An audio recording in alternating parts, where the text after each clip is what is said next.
Hi there, my name's Aileen, and this is the story of how my parents invited me over for dinner, just to tell me they rewrote their will and left everything to my siblings. No warning, no discussion, just, "You're already successful, sweetheart." But that dinner was never about reconnecting. It was a setup, a trap wrapped in lasagna and fake smiles. And that night, sitting at the same table where I once learned my multiplication tables, I realized something far worse than being left out. I was only ever useful to them as long as I stayed silent and paid the bills.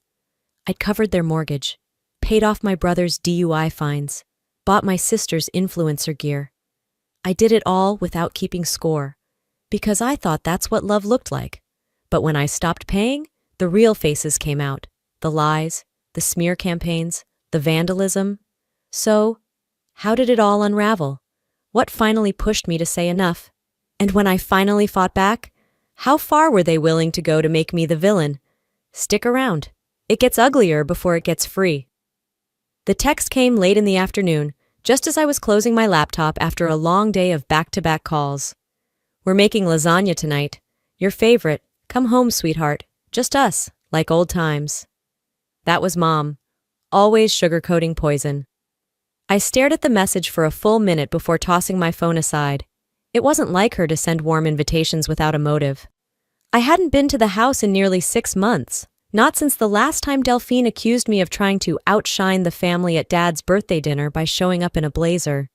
Apparently being presentable was offensive now. Still, something in her tone sounded final, like a curtain call I hadn't rehearsed for. By 6 sharp, I pulled into the cul-de-sac in Linwood where I'd grown up. Nothing had changed.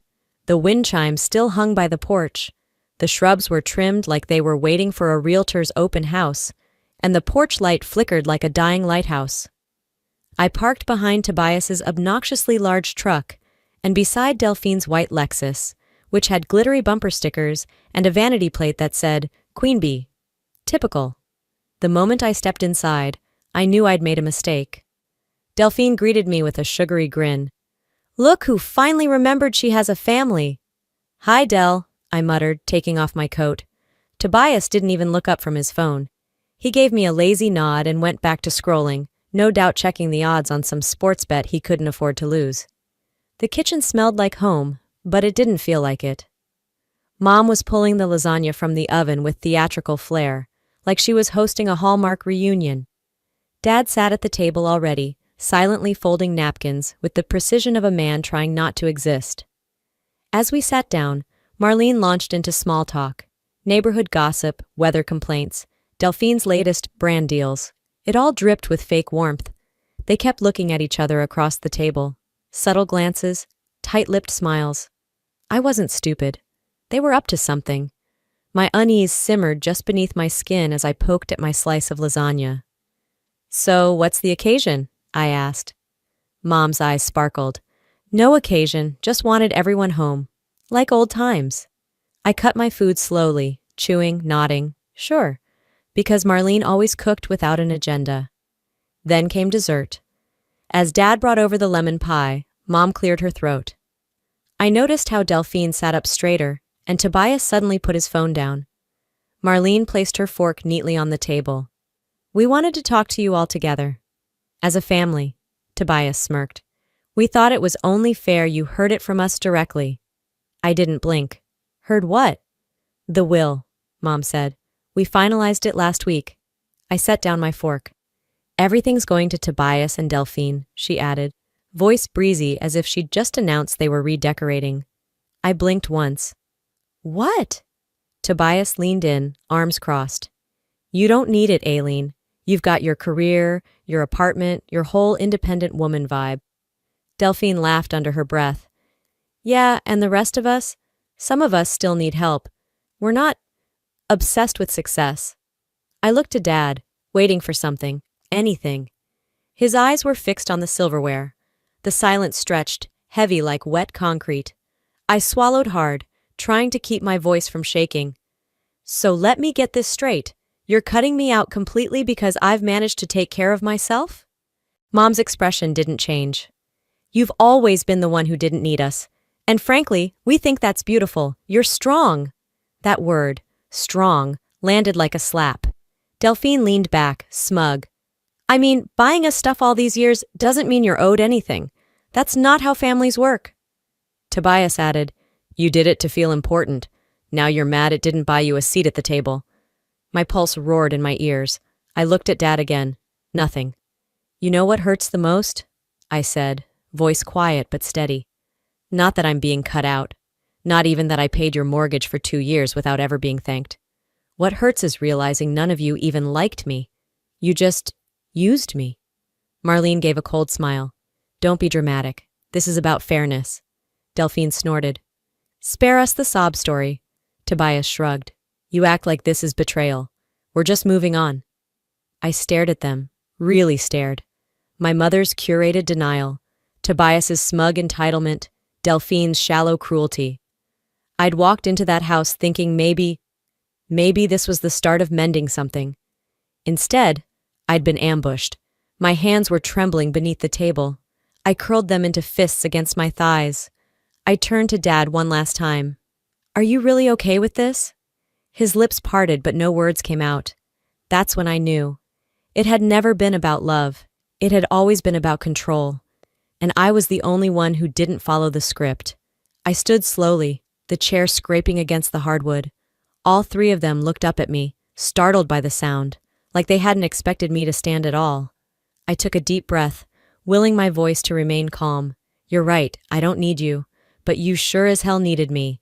And now you'll find out what life looks like without my help. Mom scoffed. This is exactly why we didn't tell you sooner. Delphine rolled her eyes. Always making it about yourself. I turned without another word. At the doorway, I hesitated, not out of doubt, but closure. I looked back one last time, straight at my father, the man who had once told me I could do anything. Now he couldn't even look me in the eye. I opened the door. The air outside was sharp, clean, real. I stood up, swallowed the lump in my throat, and said something I never thought I'd say at that table. The words had barely left my lips when the silence hit harder than any slap could. I didn't leave right away. I wanted to, I should have.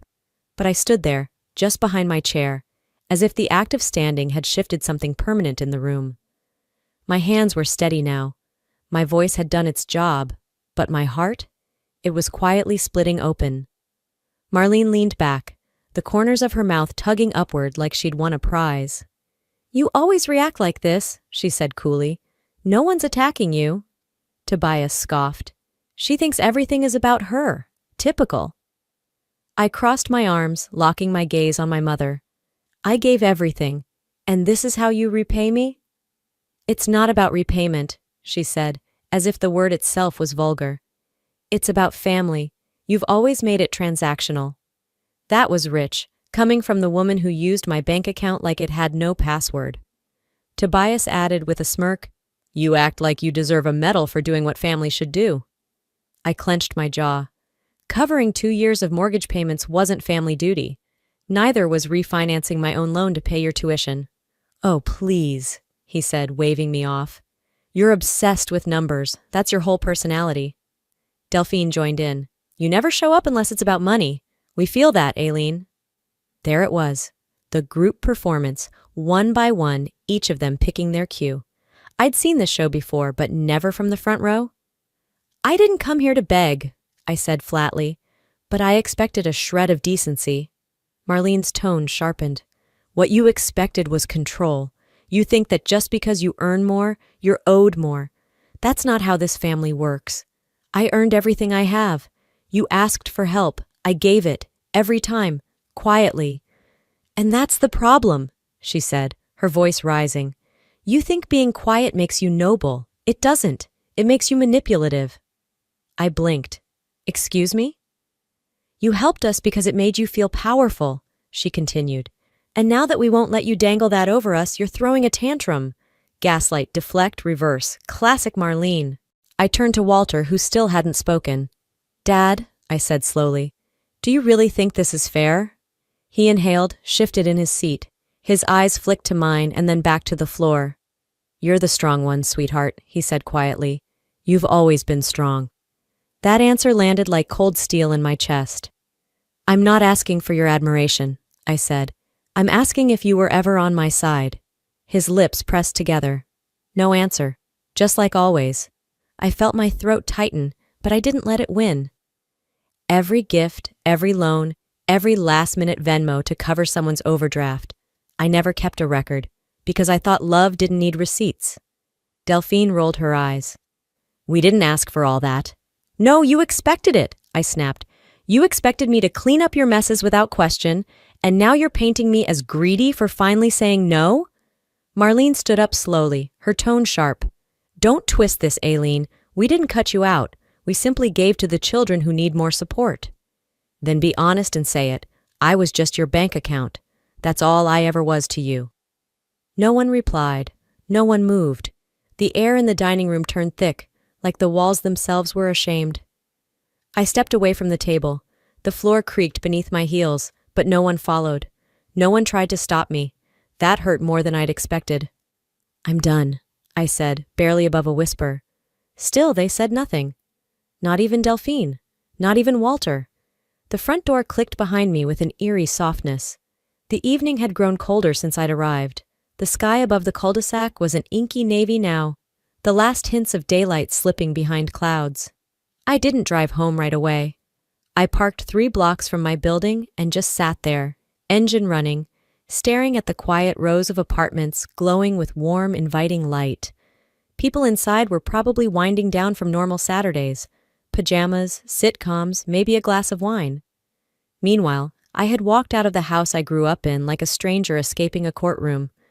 When I finally got back to my place, I didn't turn on the lights. I dropped my bag by the door, kicked off my shoes, and walked straight to the kitchen. The fridge hummed. The air felt too still. I opened the bottle of Cabernet I'd been saving since Christmas. Funny, I'd been waiting for a special occasion. I guess surviving an ambush counts. I poured a generous glass and curled up on the couch, staring out the window at the city that never asked me to apologize for existing. My phone screen lit up. 7 missed calls. 2 from Marlene, 1 from Walter, and 4 from a blocked number I didn't need a psychic to identify. I let it buzz in my palm. It felt like the only thing in the room still breathing.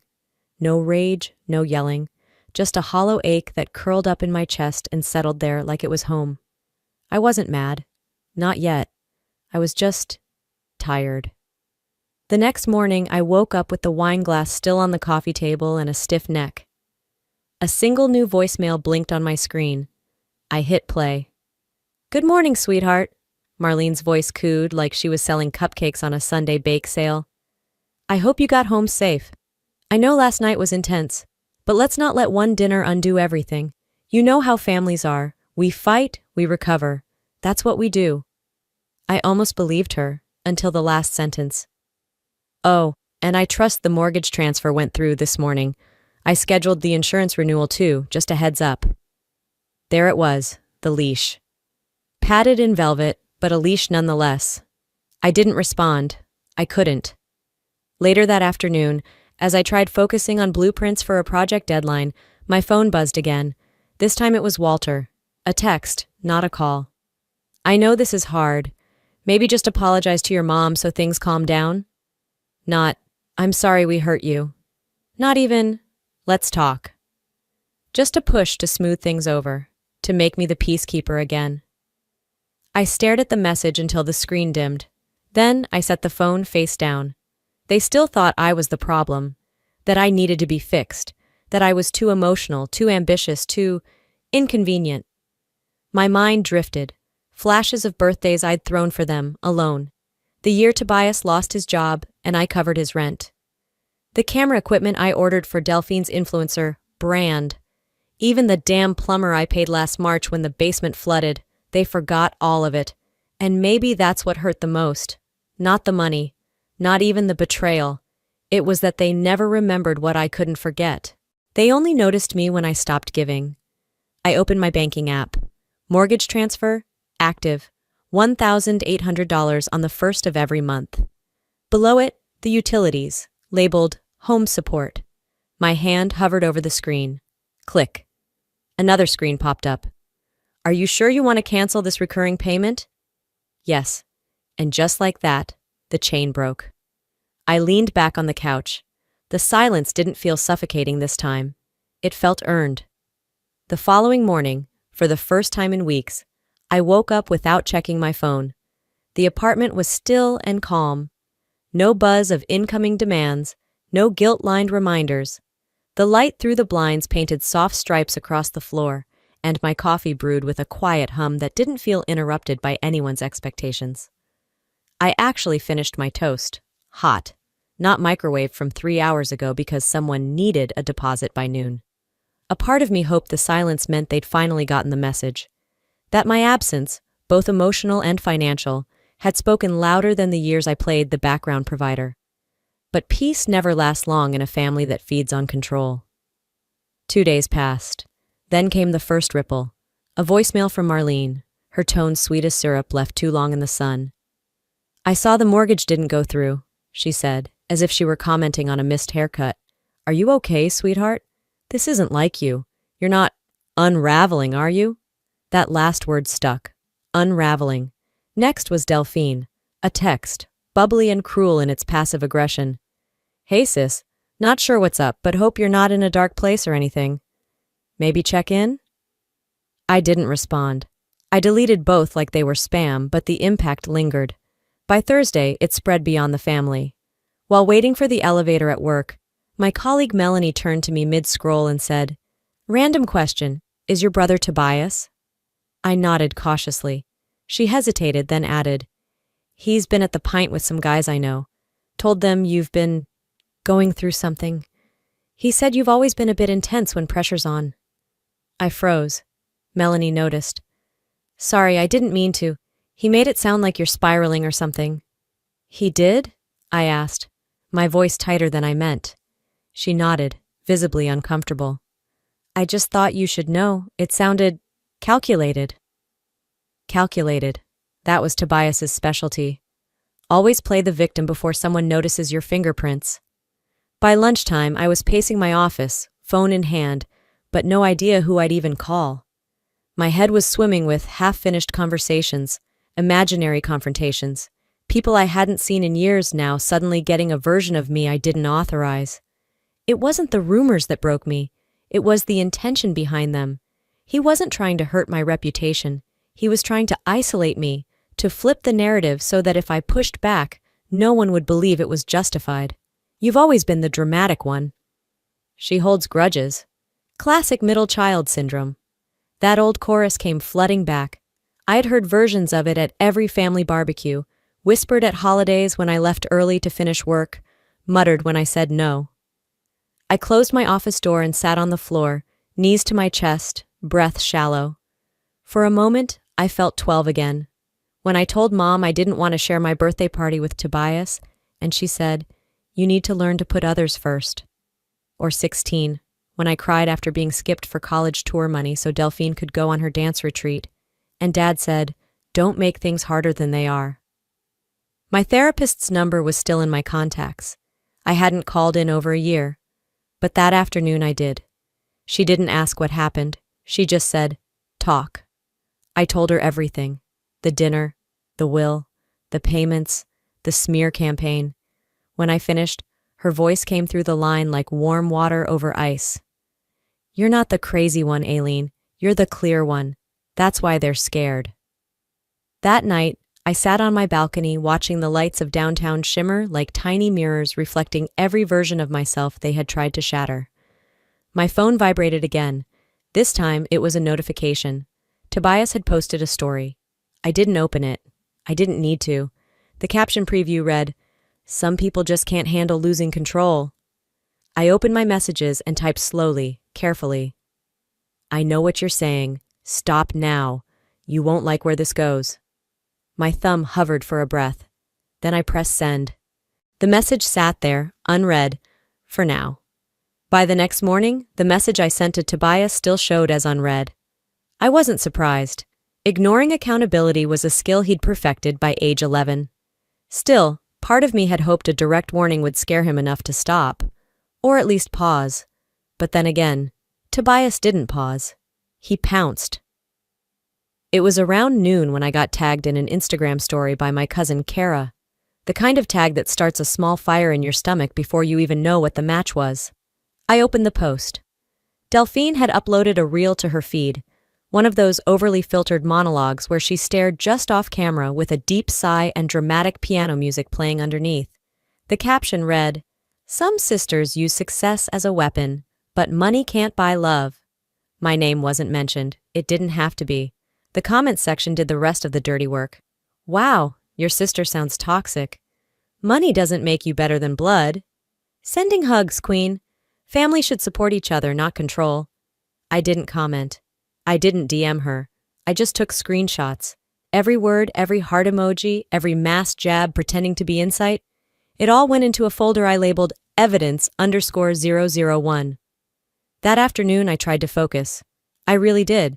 I queued up a podcast about emotional resilience, opened my journal, even made tea instead of coffee because it calms cortisol.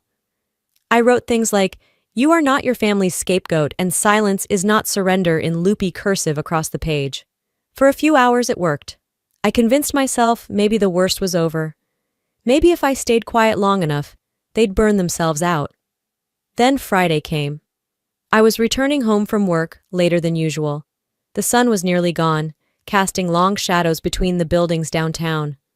My apartment stood tall against the dusk, a silent refuge I couldn't wait to crawl back into. Except I couldn't get in. I stopped short on the third-floor landing. My door was sealed shut. Not just jammed, not locked, sealed. Yellow insulation foam had been sprayed into every crevice, around the frame, across the gap at the bottom, even in the keyhole. Hardened, dry, intentional. For a second, I just stood there, staring at it like it was some bizarre art installation. Then my stomach dropped.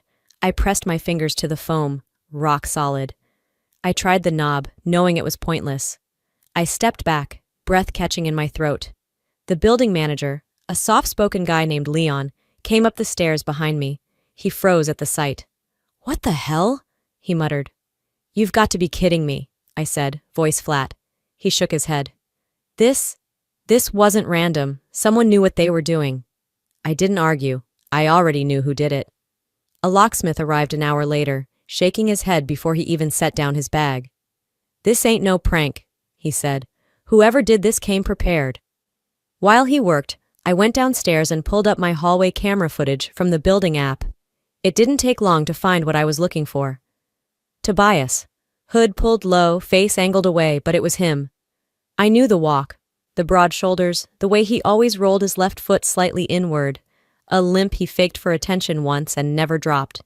He was on the footage for 10 minutes, glancing around, checking his phone, then pulling out 2 industrial-sized cans of foam sealant, like he was doing routine maintenance instead of felony vandalism. He didn't even rush. He took his time. I saved the video. Then I stared at the screen, heart pounding, as memories crashed down like waves.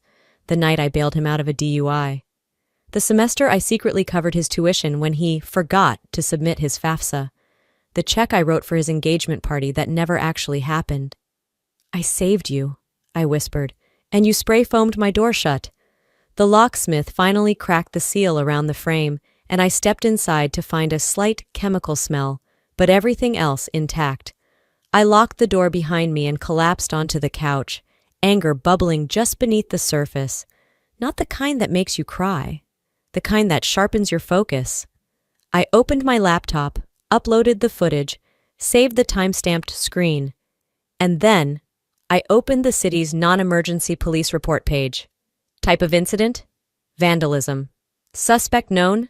Yes, relative, brother, full name provided. At the bottom, there was an option to upload evidence. I attached the footage, double-checked every field, took a breath, and hit send. "He crossed the line," I whispered. I warned him. The following morning, I stood in line at the downtown precinct, a flash drive in one hand, my ID in the other. My coat still smelled faintly of the foam the locksmith had scraped from my door the night before. I wasn't nervous. I was done shaking. Inside, the woman at the front desk directed me to an officer named Reyes. He sat across from me in a cramped office lined with laminated posters about fraud prevention and domestic disturbances. As I handed over the flash drive, I braced for a look: judgment, skepticism, pity. But it never came. Instead, Officer Reyes plugged in the drive, clicked play, and nodded. Clear intent, vandalism. You've got solid evidence here. When I didn't say anything, he looked up and added, "You did the right thing, Miss Holt. You're not overreacting. You're protecting your space." Those words hit harder than I expected. Not because they were comforting, but because they were the opposite of everything I'd ever heard from my family. An hour later, I stepped out into the street, sunlight flickering off the high-rise windows. For the first time in months, I felt taller. That feeling lasted exactly 2 hours. My phone lit up with a voicemail from Marlene. No hello, no soft segue, just fury. "You really called the police? We are your family, Aileen. You called the cops on your brother? Have you completely lost it?" I deleted it halfway through. Then came a text from Walter. "There has to be another way to handle this. Can't we fix this without lawyers?" I didn't even blink before deleting his message too. That night I sat on my couch, opened my journal, and wrote one sentence at the top of the page. They taught me boundaries were betrayal. I'm learning now that they're actually survival. I stared at those words for a long time. Then came a memory from 2018, as vivid as if it had just happened. Tobias, drunk off cheap whiskey, had borrowed my car, just for a quick ride. He totaled it into a guardrail 10 blocks away. Marlene called me, frantic. "Don't involve the cops. He's already shaken up. Just handle it, honey." I paid the deductible, covered the impound fee, replaced the car the next month. He never apologized. That was the first time I swallowed the rage. The first time I looked at my reflection and thought, maybe they're right. Maybe I'm the problem. Now? I was done swallowing. The next morning, the phone rang again. I didn't recognize the number, but I answered. It was a detective from the Seattle PD. "We've reviewed the footage," she said, "and we've reached out to Mr. Tobias Holt to inform him of the pending report." My pulse quickened. And? He was less than cooperative, but he's been advised to make restitution before we move forward with formal charges. As if on cue, my phone buzzed with an incoming call from Walter. I let it go to voicemail. He left one.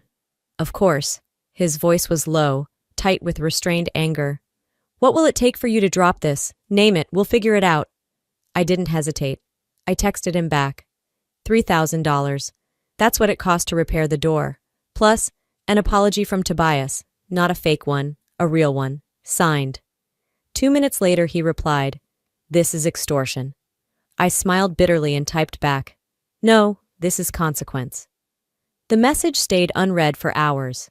Then, just after 6 p.m., a bank notification popped up on my phone. Deposit received. $3,000 memo. Final payment. I stared at the screen for a moment, then laughed. Not from humor, but the sheer absurdity of it all. It had taken legal intervention, police footage, and a threat of charges for them to finally pay me back for a fraction of what I'd given over the years. It wasn't about the money. It never had been. But it felt good. Finally, something was on my terms. If they can't control you, they'll try to destroy you. A few days passed. I didn't hear a word from any of them. No calls, no voicemails, nothing. It was the kind of silence that didn't feel like peace. It felt like strategy. I should have known it wouldn't last. That Thursday morning, I sat at the dining table with my laptop open, sipping coffee while drafting an email to a client. My inbox pinged with a subject line that made my stomach lurch. Tag notification. You've been mentioned in a post. I clicked through without thinking.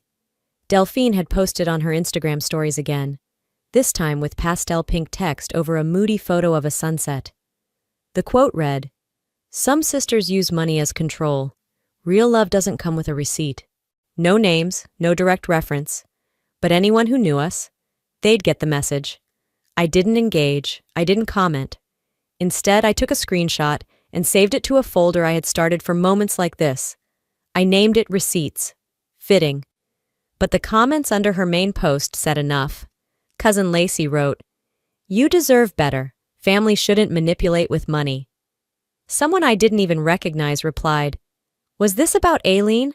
I always felt like she thought she was above everyone else." Above? I'd been beneath their weight for years. I closed my laptop, picked up my phone, opened Facebook, and for the first time in a long time, I didn't hesitate. I wrote a post, not a rant, not a scream, just the truth. I didn't need to name names. The facts spoke for themselves. I paid the mortgage on a house I didn't live in for 3 years. I funded tuition I never benefited from. I covered gear for dreams that weren't mine. I said yes when I was tired, when I was scared, when I was broke myself, and when I finally said no, they called it betrayal. Funny how silence makes you noble until you stop being useful. I hit post, sat back, waited. It took less than an hour.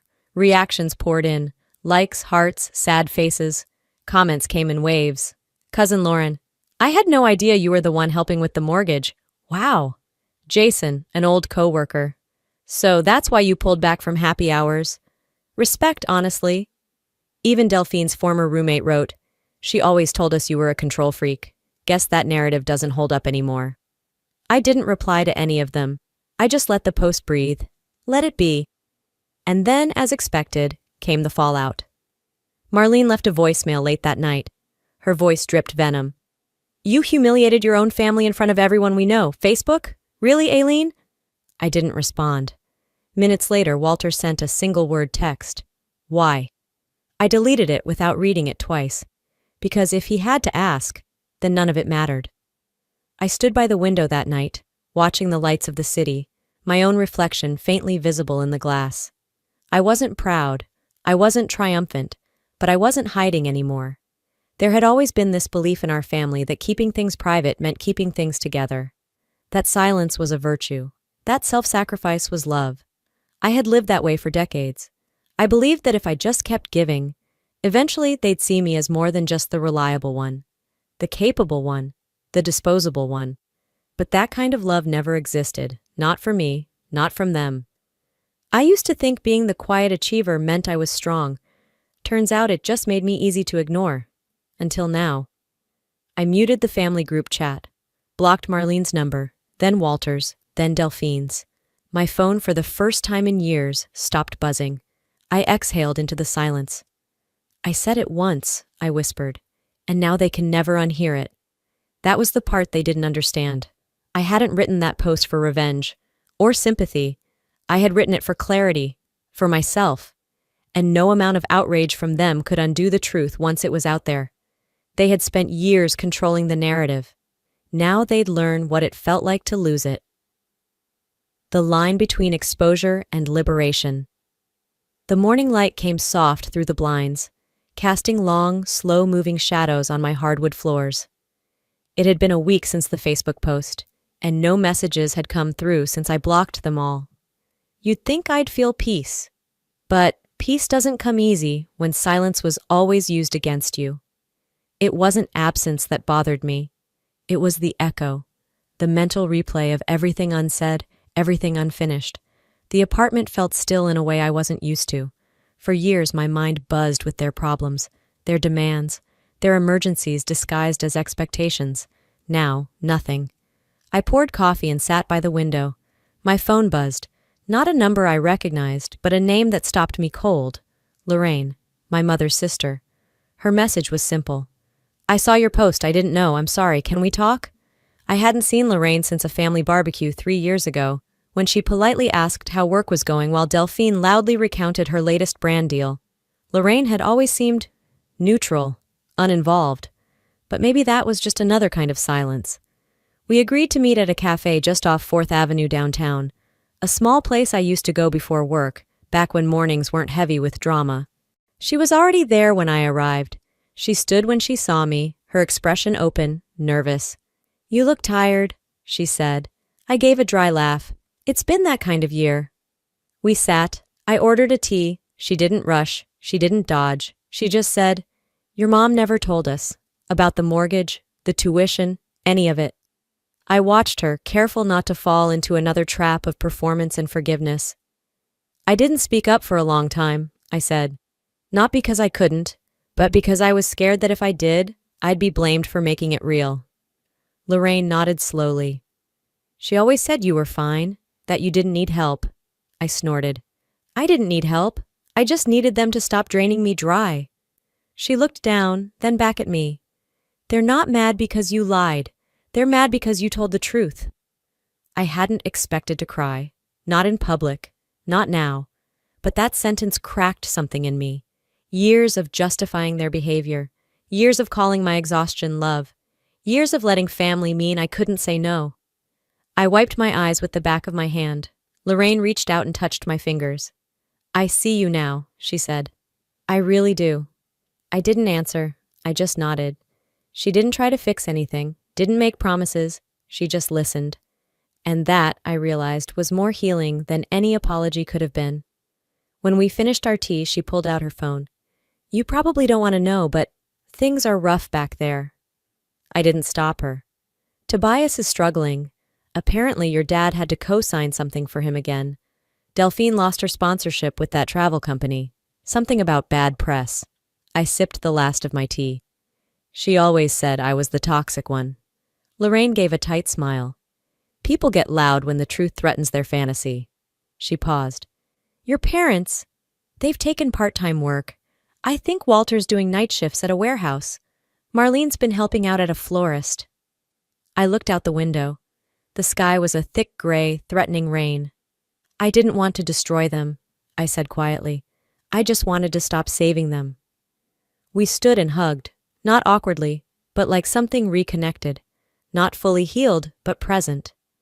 I walked home under clouds that hung low, brushing the tops of buildings like whispered warnings.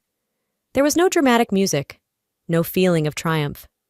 Just the slow, steady calm of a heart that had finally stopped sprinting for other people. Back home, I set down my bag and let my coat fall on the chair. I glanced at my muted phone, at the blocked numbers still sitting untouched in my settings. Maybe I'd unblock them someday. Maybe not. Either way, I knew one thing now with absolute clarity. I wasn't the villain in their story. I just refused to keep playing the scapegoat.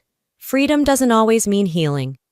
2 months later, I stood on a narrow balcony overlooking the Arno River in Florence.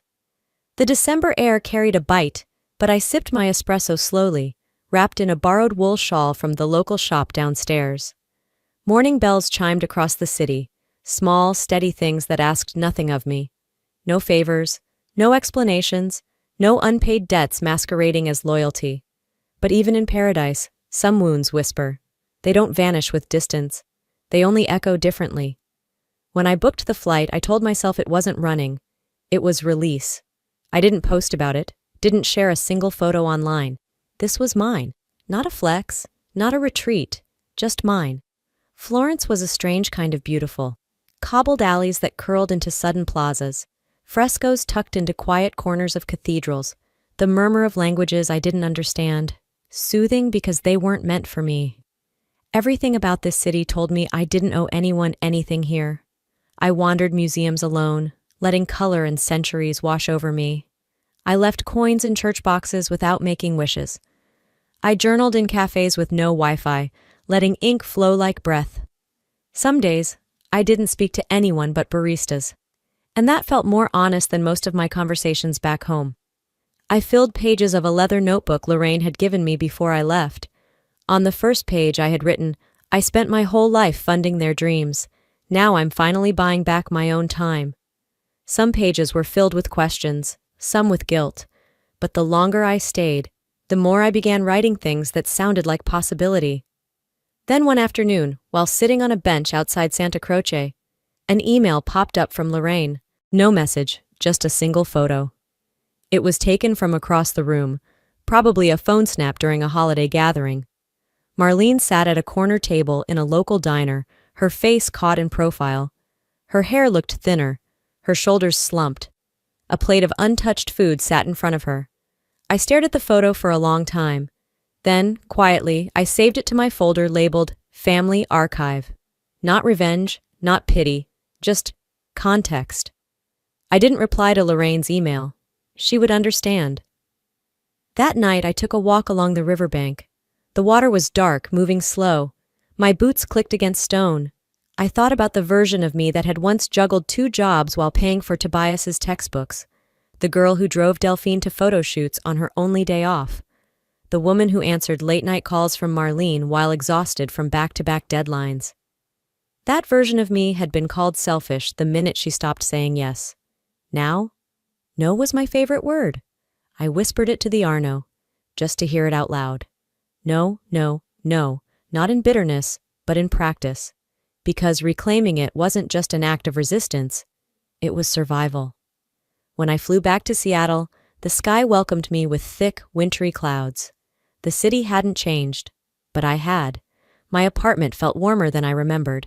Not in temperature, but tone. The silence was mine now, not something pressed against me like a punishment. I lit a few candles, turned on music, set the table for 4. Just a few friends. Nothing fancy. A simple dinner, laughter in place of judgment, refill offers instead of obligations. Lorraine arrived last. She didn't knock, just walked in holding coffee and a box of cookies. She hugged me like she meant it, no words needed. Later that evening, as I cleared dishes and wiped counters, I paused by the window. Holiday lights blinked faintly across the buildings. The air outside smelled like pine and distant snow. I thought about everything I'd lost. Money, connection, illusions, but also what I'd found. Boundaries, honesty, myself. They left me nothing in their will, but gave me the one thing they never meant to. My freedom. Even now, I still catch myself wondering if things could have been different. If love and obligation hadn't been so tangled in my family. But here's what I've learned. You are not selfish for protecting your peace. You are not cruel for walking away from manipulation dressed up as tradition, and you are never wrong for saying enough. For so long, I believed love was sacrifice, that the more I gave, the more I'd be seen. But the truth is, love that demands your silence, your wallet, and your soul without ever pouring anything back in return isn't love, it's control. And walking away from it was the first real act of love I ever gave myself. If my story hit a nerve, or maybe even crack something open, ask yourself, who am I still saving and why? And more importantly, who's saving me? Now I want to hear from you. Have you ever been the giver in your family, the one who held it all together until you finally couldn't anymore? Drop A in the comments and share your experience, or just say hello and tell me where you're watching from. I read every message, truly. And hey, if this story touched your heart, inspired you, or even made you feel seen, hit that subscribe button so you never miss the next one. I've got more stories coming, real, raw, and rooted in the kind of truth we don't talk about enough. If you felt this video spoke to you, leave a 1 in the comments, or let me know what city you're tuning in from. And if it didn't resonate, I still want to hear why. Every story isn't for everyone, but every voice matters. Take care of yourselves, speak up when it's hard, and never apologize for choosing your own peace. We'll talk again soon. Hi, my name's Lacey. They told everyone I was too busy to be invited. Said I wouldn't care. But while I was presenting at a conference, they were using my house, hosting a family reunion without me. They turned my bedroom into a nursery, forged my signature, lined up a buyer, and smiled like nothing was wrong. How do you fight back when the people stealing from you call it love? Do you stay quiet? Or do you take everything back, one legal page at a time? I pulled my suitcase up the driveway, hearing the gravel crunch under the wheels louder than usual. Maybe it was the silence I expected that made the noise seem sharper. Too sharp. My head was still full of the last conference session in Dallas, and I hadn't even unpacked the protein bars in my bag. I just wanted my bed. Familiar quiet. A long, hot shower with water pressure that didn't feel like it was rationed. But instead of silence, there was a low thrum. Laughter, music, the unmistakable sound of children darting barefoot across a wooden deck. I frowned. At first, I thought it might be the neighbors. A graduation party, maybe, or a block potluck. But as I turned the corner and came up the front steps, I saw it.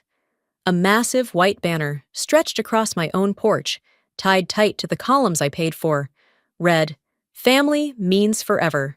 Carter Reunion 2025. I stopped cold. My hand gripped the suitcase handle like it was an anchor. The door was wide open. I could see balloons drifting around the foyer. The kitchen window glowed with warm light, my light. The scent of pulled pork and sugary coleslaw spilled out like a joke. I heard someone inside shout, "Make sure Donna gets the first plate." My mother's name. I stepped inside. No one turned. No one noticed. Not even my dog, who wasn't here. Because I didn't bring him this trip, knowing I'd only be home for 48 hours. It was easier to imagine I'd made a mistake. That maybe I'd walked into the wrong house. Except the framed photo on the wall, me, age 6, holding a lopsided birthday cake, confirmed this wasn't a stranger's home. It was mine. I slipped off my shoes, out of habit, and moved past the laughter, past a group of cousins I hadn't seen since my father's funeral, and made my way upstairs. The second-floor suite I designed, paid for, and lived in when I wasn't traveling was at the end of the hall. I reached into my bag for the key. It didn't fit. The door wasn't locked. I pushed it open. My breath caught. My bed had been made, with someone else's linens. There was a diaper bag in the corner, a breast pump plugged in near the closet, and a pair of floral wedges lying carelessly across my armchair. I walked slowly to the bathroom. My toothbrush was gone. My shampoo was replaced with baby-safe soap and a lavender-scented candle I would never buy. A pink loofah hung where my father's razor used to be. A child's plastic duck floated in the sink, half filled with murky water. My hand brushed the edge of the mirror as I reached for a towel, but the one hanging wasn't mine. It was monogrammed with Stephanie's initials, my brother's wife. I turned back into the room. On the nightstand was a half-eaten granola bar, a crumpled paper towel, and a toy that chirped when I accidentally nudged it. I looked to the bookshelf. My books had been stacked and moved to a single crate labeled upstairs storage, and where my framed research certificate used to stand, there was now a Carter family photo from someone's beach trip. I wasn't in it. No one had even tried to make it look like I still lived here. I went back downstairs. Still, no one noticed. Aunt Carol was hugging someone who looked vaguely familiar. Cousin Jamie lifted his glass and gave a toast to the ones who built this home, nodding at Travis and Donna like I didn't exist. I stood in the hallway, half in shadow, half in the light from the dining room, and watched a slideshow flicker across the living room TV. Photos from years ago, and some from recent months. Birthday cakes, baby showers, 4th of July barbecues. All in this house. My house. My face was in 2 photos. Both from childhood. Nothing after 2005. I could feel the heat building in my chest. Not anger, not grief. Just heat. Like something old was burning from the inside. I turned, walked toward the foyer. My suitcase was still where I left it. The wheels tilted slightly, like even it didn't want to stay. As I reached for the handle, I whispered it. Quiet. Just for me. I'm not supposed to be here. I looked back. No one noticed. Then I opened the door and stepped out into the dusk. Then, why did they make sure I was gone before they came? I didn't go far. Just circled the block, walking slow, trying to find a version of this that made sense. Maybe someone else planned the reunion. Maybe it wasn't supposed to be in my house. Maybe it started as something smaller and spiraled. That's how they'd explain it, I was sure. The kind of lie that doesn't sound like a lie until it's repeated too many times. By the time I stepped back inside, the light had shifted. The evening sun angled through the front windows, casting long, warm strips across the floor. Most of the guests had migrated into the living room. The noise was softer now, no more kids screaming, just the low hum of conversation and a faint playlist of 80s throwbacks that probably hadn't changed since the last family barbecue. I stood just behind the edge of the archway, half in the dining room, half in the hallway, watching the slideshow flicker on the big TV. The opening slide read, The Carter Legacy. A baby picture of Travis came up first, then another of him in his high school jersey. Graduation, his wedding, baby shower, more of Travis. I kept watching. The screen showed Donna blowing out candles at her 50th. My father, just once, sitting next to Travis, arms slung proudly over his shoulder. There were group photos from events held in this house. My house. I remembered each one because I'd been out of town for most of them, working conferences, speaking at panels, doing what they always said was too much, or not really family friendly. Then came a slide with the title, The Next Generation. There was my nephew and Travis's godson, two kids I barely knew. Then, nothing. There was no photo of my white coat ceremony, no snapshots from med school, nothing from the day I got this place. Handed my mom a set of keys, told her she'd never have to worry about rent again. They'd erased me, not out of spite, I was starting to understand, but out of narrative. I didn't fit the version of family they wanted to showcase. I stepped back, moved toward the kitchen.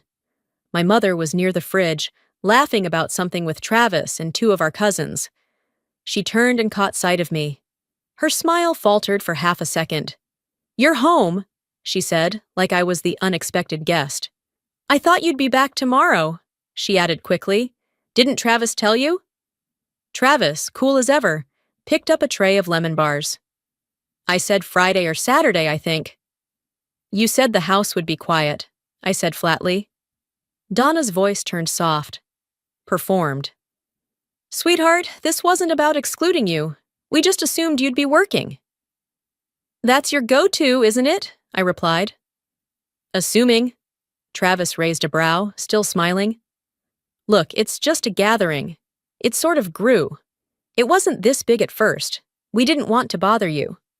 "No," I said. "You didn't want me involved." I pulled out my phone. No missed calls, no emails. I opened the family group text, or rather, a group text. There was another group chat listed. Carter Core. My number wasn't there. I didn't say anything else. I didn't give them the satisfaction of seeing me react. Instead, I walked down the hallway toward the guest bathroom. I needed a quiet place to think. I closed the door behind me, leaned against the sink, and let the silence wrap around me. I opened the email app, searched Carter Reunion. Nothing. Then I thought about the banner outside. That thing wasn't homemade. It was printed, laminated, the kind of thing you custom order from a shop. That takes planning. That takes intent. They hadn't forgotten me. They'd excluded me from the start. I stepped out of the bathroom and made my way slowly through the house. I paused in front of the fridge, scanning the taped-up list of guests and assigned sleeping areas. My name wasn't on it. I took a picture. Then I walked back to the living room and snapped a photo of the banner. One more of the slideshow. I didn't know what I would do with them yet, but I knew better than to rely on memory alone. Paper trails matter. I caught sight of Travis raising his glass again. Another toast. "To family," he said loudly. "The ones who show up." People cheered. Donna laughed. Stephanie raised her cup. My name wasn't in the speech. Not even a glance in my direction. I turned back into the hallway, opened my messages, and tapped out a text to someone who would tell me the truth. "When did they first tell you about this reunion?" I sent it. Waited. No answer. Then I typed again. Because something tells me I wasn't just an oversight. Because apparently my name was the first thing they took off the list. I didn't get a response to that text, not right away.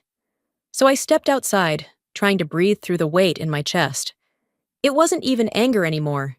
It was the awareness of being rewritten. There's something uniquely cruel about being forgotten on purpose. The side yard was quieter. Most people were either watching the slideshow or hovering around the dessert table. I stood near the drink station, rubbing the condensation off a cup of sweet tea someone had left behind. The ice had melted completely. That's when a man I didn't recognize, probably married to one of my cousins, waved at me from across the folding table. He smiled politely and said, "Hey, could you refill the napkin holders when you get a sec?" I blinked. "Excuse me?" He tilted his head, still smiling. "You're one of the caterers, right?" My mouth opened, but nothing came out. Not yet. He didn't seem to notice the pause, just pointed toward the serving trays. "They're running low." I didn't move. He gave me an awkward half-laugh, shrugged, and walked off. I looked down at what I was wearing. Black slacks, a clean blouse, flats. Functional, not festive. I was dressed like someone who'd arrived from a conference, which I had, not like someone who was part of this celebration. From behind me, A woman chuckled and said, "Oh, that's Travis's sister. She works a lot, I think." Another voice replied, "Right. The one who lives in Boston or somewhere?" "Austin. I live in Austin, in this house." I turned and walked back inside, slipping through the crowd like a ghost who used to live here. The living room was darkened now, curtains drawn for the projector. I leaned against the far wall as the slideshow continued, the room full of quiet laughter and nods of recognition. There was Travis again, in his college football uniform, him with his son, Stephanie kissing his cheek, photos of Donna holding a grandchild, beach trips, birthdays, milestones. "And here's the family through the years," the voiceover said. Travis's voice, of course. A few old pictures of me flashed by. Toddler, then a preteen holding a plastic trophy. That was it. Nothing from my medical school graduation. No photos from the charity gala where I'd spoken as keynote last fall. Nothing from the day I handed this house's keys to my mother with a smile I had to force through the tremble of my father's absence. Then, a photo I did recognize. The day I moved in. I remember standing next to the porch rail, holding a plate of lemon bars Donna had baked as a housewarming gesture. Except in the slideshow image, I was cropped out. All that remained was Travis, mid-laugh, as if it were always his moment. From the couch, a teen cousin whispered, "Didn't she leave for, years?" "Yeah," another muttered. "She wasn't really around." I turned away before I could hear more. Upstairs, I slipped into the guest bathroom and locked the door behind me. My hands gripped the edge of the sink. I stared at myself in the mirror. Not teary, just tired, like someone watching themselves shrink from the inside out. I didn't cry. Instead, I pulled my phone from my purse and opened the messaging app. I clicked into the family group thread. Then I opened the other thread. The new one, the one I wasn't part of. The one where everything had been planned. I went back to the last birthday text I sent Donna, 3 months ago. "Happy birthday, Mom. Call me later." She hadn't responded. Just a thumbs-up emoji a day later. No words. I scrolled further. The pattern was clear. I had become a side note. Not even background support. Just logistical furniture. The one who funded the house. The one who stayed away. The one they could cut out cleanly, as long as they did it slowly enough. I opened WhatsApp. The Carter Core group didn't have my name on it. I clicked Leave Group without hesitating. Maybe they didn't erase me. Maybe they just replaced me with a version of me that never asked to be remembered. I tapped Velma's contact. "Are you here?" I sent. No reply. I typed again. "If you are, I need 5 minutes. Just you and me." Because I need to ask the only person in this family who might actually tell me the truth. I waited near the back patio, where the light had started to shift into that muted orange that only shows up at the end of summer. A few of the older cousins were gathered near the garden, playing cornhole and arguing over whether the brats were cooked through. I stayed near the edge of the shadow, barely visible, until I caught Velma's eye. She knew. The way her expression changed the moment she saw me, she knew. I motioned with 2 fingers, nothing dramatic, just enough. She didn't say a word to the others, just set down her cup and followed me quietly along the back of the house, out of view from the sliding glass doors. We sat on the edge of the porch steps, facing the fence line. I waited a moment before speaking. "Tell me something I don't want to hear." Velma exhaled slowly. "They planned this back in April." I didn't flinch. She went on, steady. "Your name was never on the invite list. Donna told me not to bring it up. Travis said you wouldn't care." I stared straight ahead, jaw tight. Velma reached into her handbag and handed me a folded printout. The paper was creased and smelled faintly of cinnamon gum. I opened it. A spreadsheet. Names, RSVP dates, room assignments. Everyone. Even cousins I hadn't seen in 10 years. Except me. "You're not crazy, baby," she said softly. "They wrote you out." I nodded once and folded the paper, slipped it into my pocket. The backyard laughter kept drifting toward us, soft and full of inside jokes I hadn't been invited to be part of for years. But this was different. This wasn't neglect. This was strategy. Later that night, after the last tray of food had been covered and the music switched to low country ballads, I moved upstairs. There's a cabinet at the end of the hall, a holdover from when my father insisted on family-accessible documents. Donna had claimed it after he passed, labeled it household files. It wasn't locked. I slid the top drawer open. Bank statements, maintenance invoices. I kept flipping until I saw a thick folder labeled Deed plus Ownership. I opened it.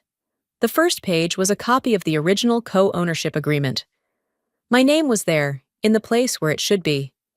The second page was a printed draft, heavily edited. There was a signature in my name, but the ink didn't match. Neither did the handwriting. It looked like someone had tried to trace it, then gone over it twice to make it stick. 2 sticky notes clung to the corner. Ask Notary Monday. Include transfer clause for seamless title change. I stared at them for a while. It was like reading your own obituary and realizing it had been scheduled in advance. I took photos. Every page. Then carefully slid everything back into place, exactly how I'd found it. As I walked back toward my room, I passed the kitchen and paused. The light was still on. Voices, low, familiar. I moved closer, keeping my steps quiet on the hardwood. Travis. Once it's transferred, she won't be able to block anything. Legally, we'll have control. She's never here anyway. Donna. I just want it settled before the baby comes. I can't deal with more stress. Travis again. She thinks she's the martyr, but she doesn't even show up for Easter. And I'm sorry, but this house means something to us. Donna made a clinking sound, probably tapping her glass against his. It should go to someone who values it. I didn't move, just turned and walked away. In my room, I opened the bottom drawer of my desk and pulled out my own file. The one with the deed.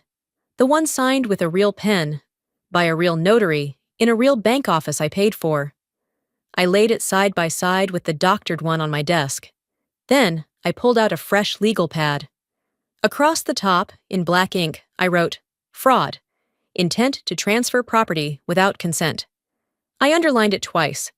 Then, slowly, I added, Forged signature, no written consent.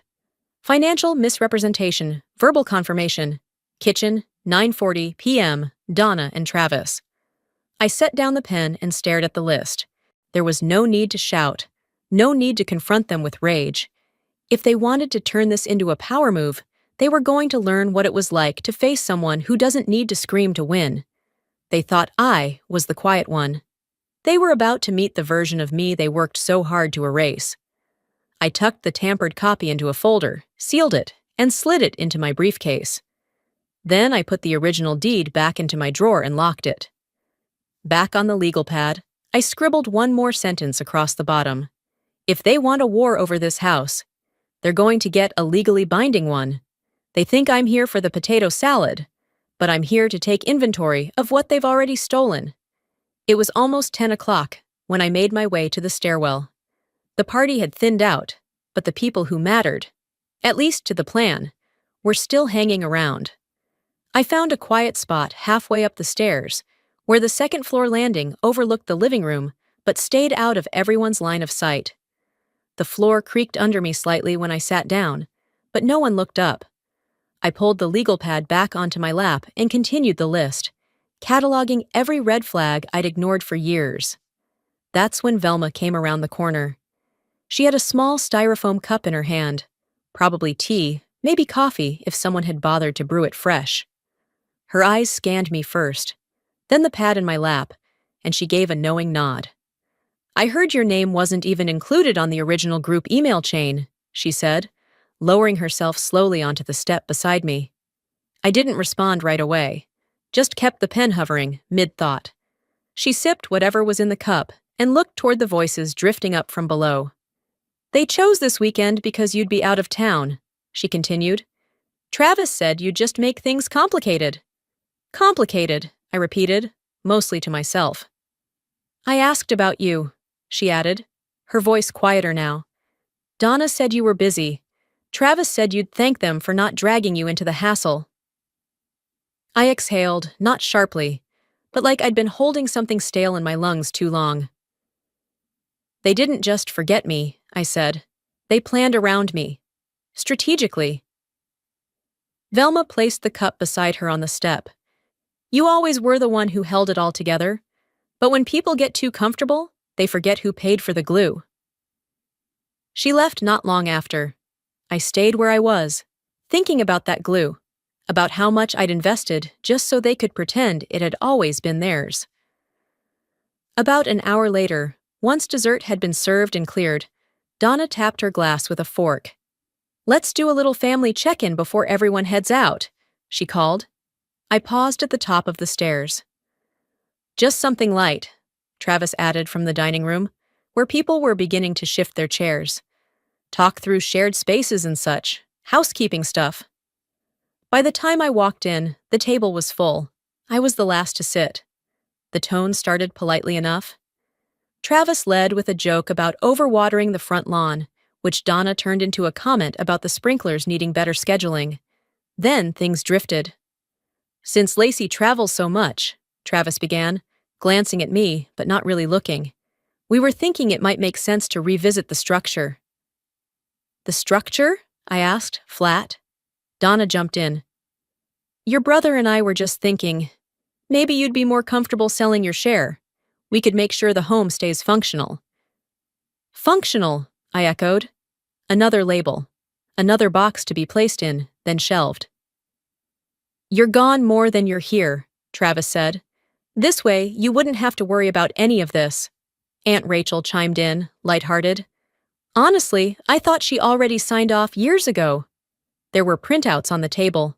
Not the originals. I would have recognized them. But photocopies. One had my name highlighted in yellow, circled like a hazard zone on a map. No one made eye contact. I didn't raise my voice.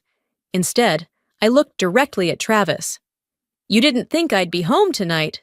He shifted, his mouth forming a half smile. You're always moving. We just figured. No, I cut him off. You counted on me not being here. I stood up. Slowly, not rushed. I gathered the papers closest to me and flipped them face down. Next time you want me to sign away my property, I said calmly, maybe don't leave a post-it note on my legal pad. The room stiffened. Donna's smile faltered.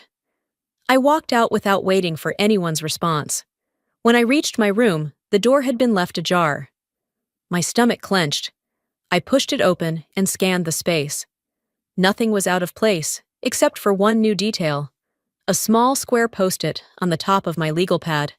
No pressure, but the sooner the better. I stared at it for a full 10 seconds, before picking it up, folding it in half, and dropping it into the trash. I didn't need that kind of handwriting in my life anymore. This wasn't a reunion. This wasn't even family maintenance. It was a handoff, coordinated like a business merger, disguised as nostalgia and guilt.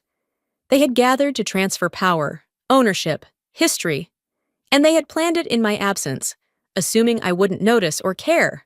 Or worse, that I'd let them. Back at my desk, I opened the legal pad to a fresh page. In bold, at the top, I wrote, They think I'm here for the potato salad, but I'm here to take inventory of what they've already stolen. I closed the notepad, set it beside the folder, and leaned back in my chair. My phone buzzed on the desk beside me, lighting up with a notification from the family's shared calendar. It was labeled Brunch with Core, scheduled for Sunday morning. I wasn't invited. I didn't even blink. Instead, I left my suite and headed toward the guest rooms. I wasn't looking for confrontation, just space. Some air that didn't smell like deception masked in lemon-scented furniture polish. As I stepped into the hallway, I nearly collided with Kayla, my cousin's teenage daughter. She had something clutched in her hand, swinging it proudly. Hey, Aunt Lacey, she chirped, holding up a delicate gold chain with a small curved pendant. Look what Grandma gave me. She said it was hers from back in the day. I stopped in place. It wasn't Donna's necklace. It was mine. I bought that chain 6 years ago, the same week I made the final payment on the house. I gave it to Donna with a handwritten note that said, "Thank you for believing in my dream." She'd smiled and said, "This will always remind me that we built something together." And now, she had passed it off like a party favor. "That's nice," I said, my voice measured. "It suits you." Kayla smiled and skipped past me, humming something off-key. I turned and walked back to my room, shut the door gently, and sat at my desk again. I didn't slam drawers. I didn't cry. I didn't even get angry. I just took out my phone and opened my email. And there it was, like it had been waiting for me. Subject line: I didn't think it was real until today. It was from David, one of the few cousins I still halfway trusted. We'd gone to the same undergrad, stayed in touch here and there, nothing major. The message started simple. "I'm sorry, I should have said something sooner." Attached was a forwarded thread. A long one. The kind that builds over weeks, where people feel comfortable revealing who they really are, because they think the room is private. The first email was from Travis. Subject: Carter Weekend Agenda. In it, he outlined the tentative schedule for the reunion, including room assignments and catering notes. It was dated 3 months ago. Halfway down the thread, a reply from Travis stood out. "Lacey's too intense. She'll ruin the vibe. Let's just plan around her." Donna replied shortly after. "She's always been distant. She'll be fine. She's got her own life." The rest of the family had chimed in with emojis and short, agreeable comments. Not one person said anything in defense. No questions, no pushback. They didn't just leave me out. They painted me as difficult, unapproachable, a liability to the mood. I closed the email and sat still for a moment, staring at my reflection in the darkened screen.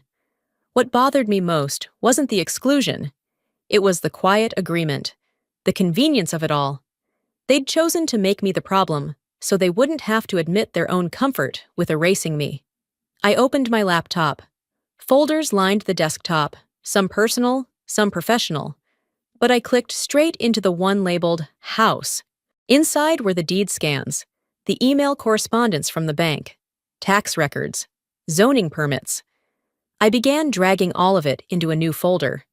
I renamed it June Property Conflict, Legal Prep. Next, I opened the family Dropbox. I scrolled through the photos they'd uploaded from the reunion. Me? Not even once. I right-clicked the folder. Delete. A pop-up asked, "Are you sure you want to remove yourself from this shared folder?" Yes.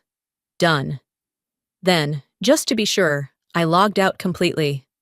I wasn't part of that history. I wouldn't keep pretending to be. Before going to bed, I pulled up the voicemail app on my phone and hit record. "Hi, Barbara. It's Lacey. I'll need an hour of your time Monday morning.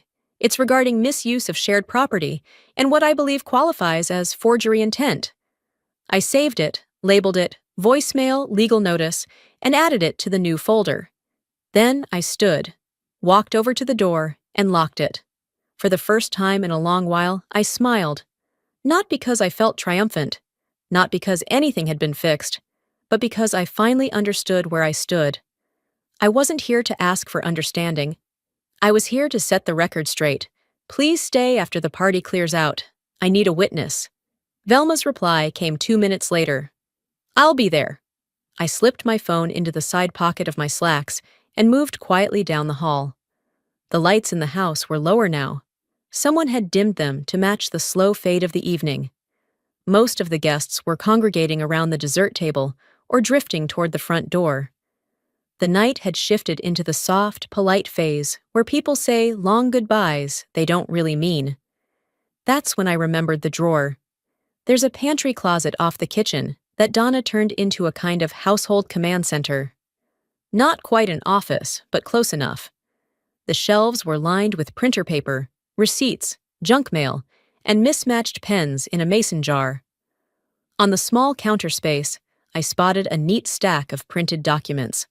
right where I expected them to be. I pulled them closer, flipping through slowly. The first page made my chest tighten. It was a revised co-ownership agreement. My name was at the top, my signature at the bottom, except the pen stroke was off. My actual signature curves down in the R. This one arched slightly upward. They had tried to fake it.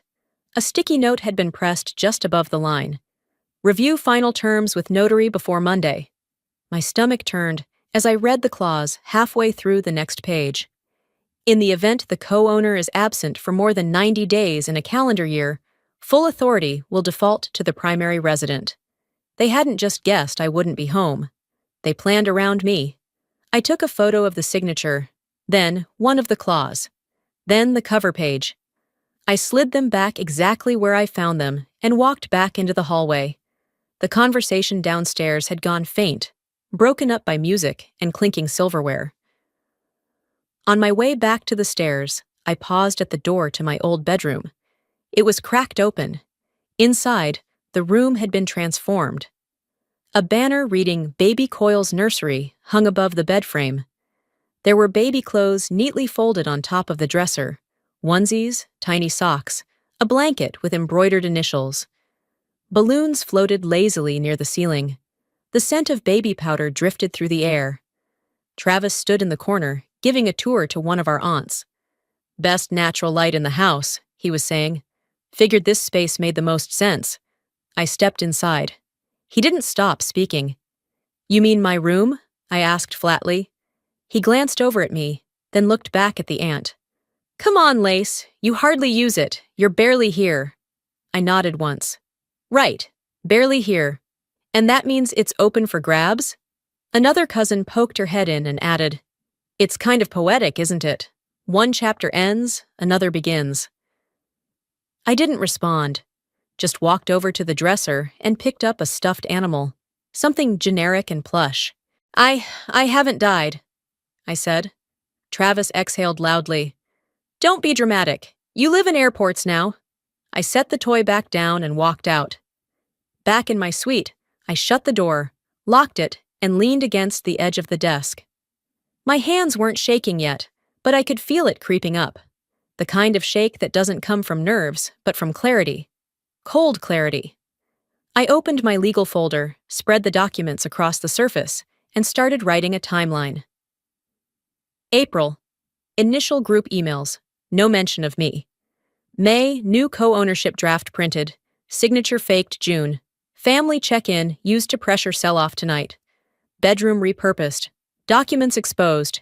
Intent confirmed. This was no longer a misunderstanding. This was coordination. Calculated transition of property disguised as a sentimental weekend. "This is no longer an emotional wound," I said under my breath, pen still moving. "It's a legal violation, and it ends tonight." I opened my laptop, composed a draft email. Subject: breach of co-ownership agreement. Immediate action required attached. Photos, copies, timestamps. I didn't hit send yet. Not until I had a second set of eyes on it. I grabbed my phone and texted Velma again. "Front porch, midnight."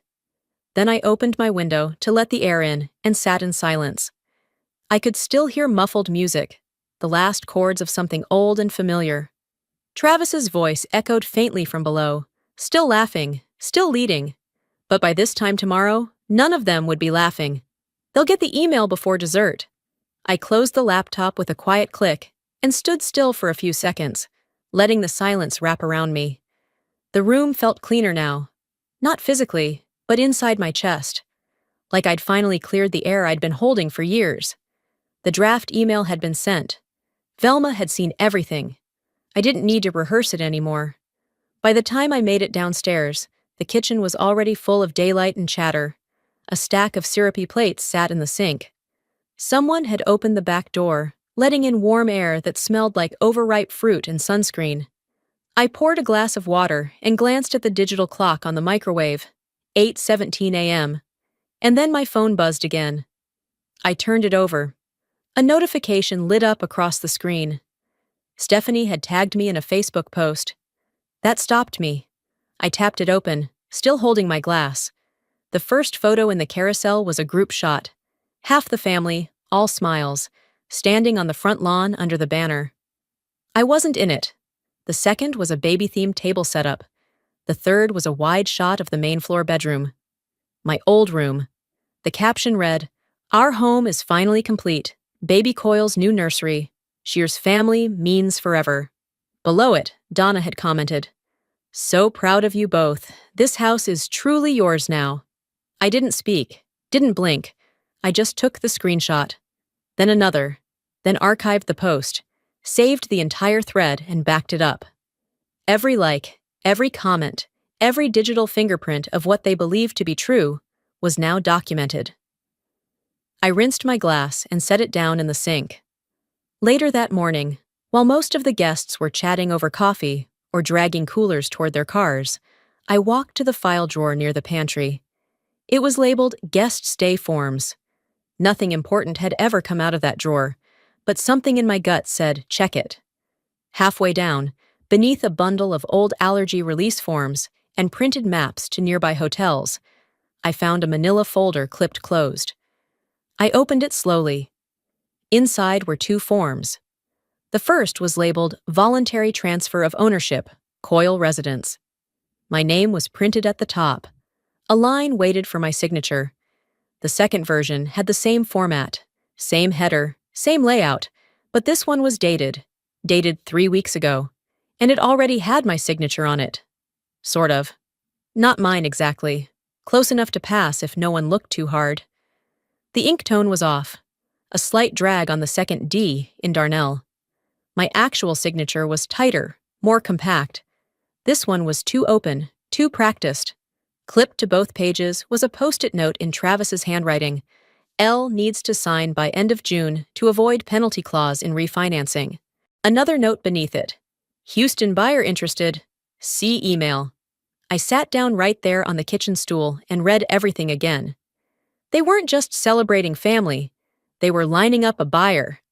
I stood, folder in hand, and walked straight to the stairs. Back in my room, I placed the documents next to the others, reunifying all the pieces they thought I wouldn't notice. I opened my email, started fresh.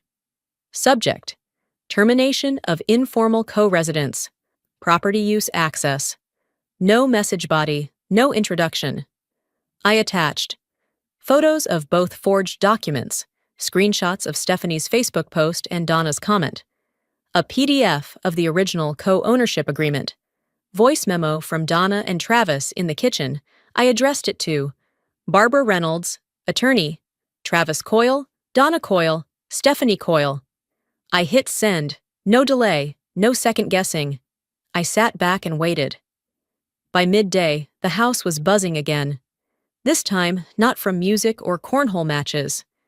There was tension now, clenched jaws, side glances.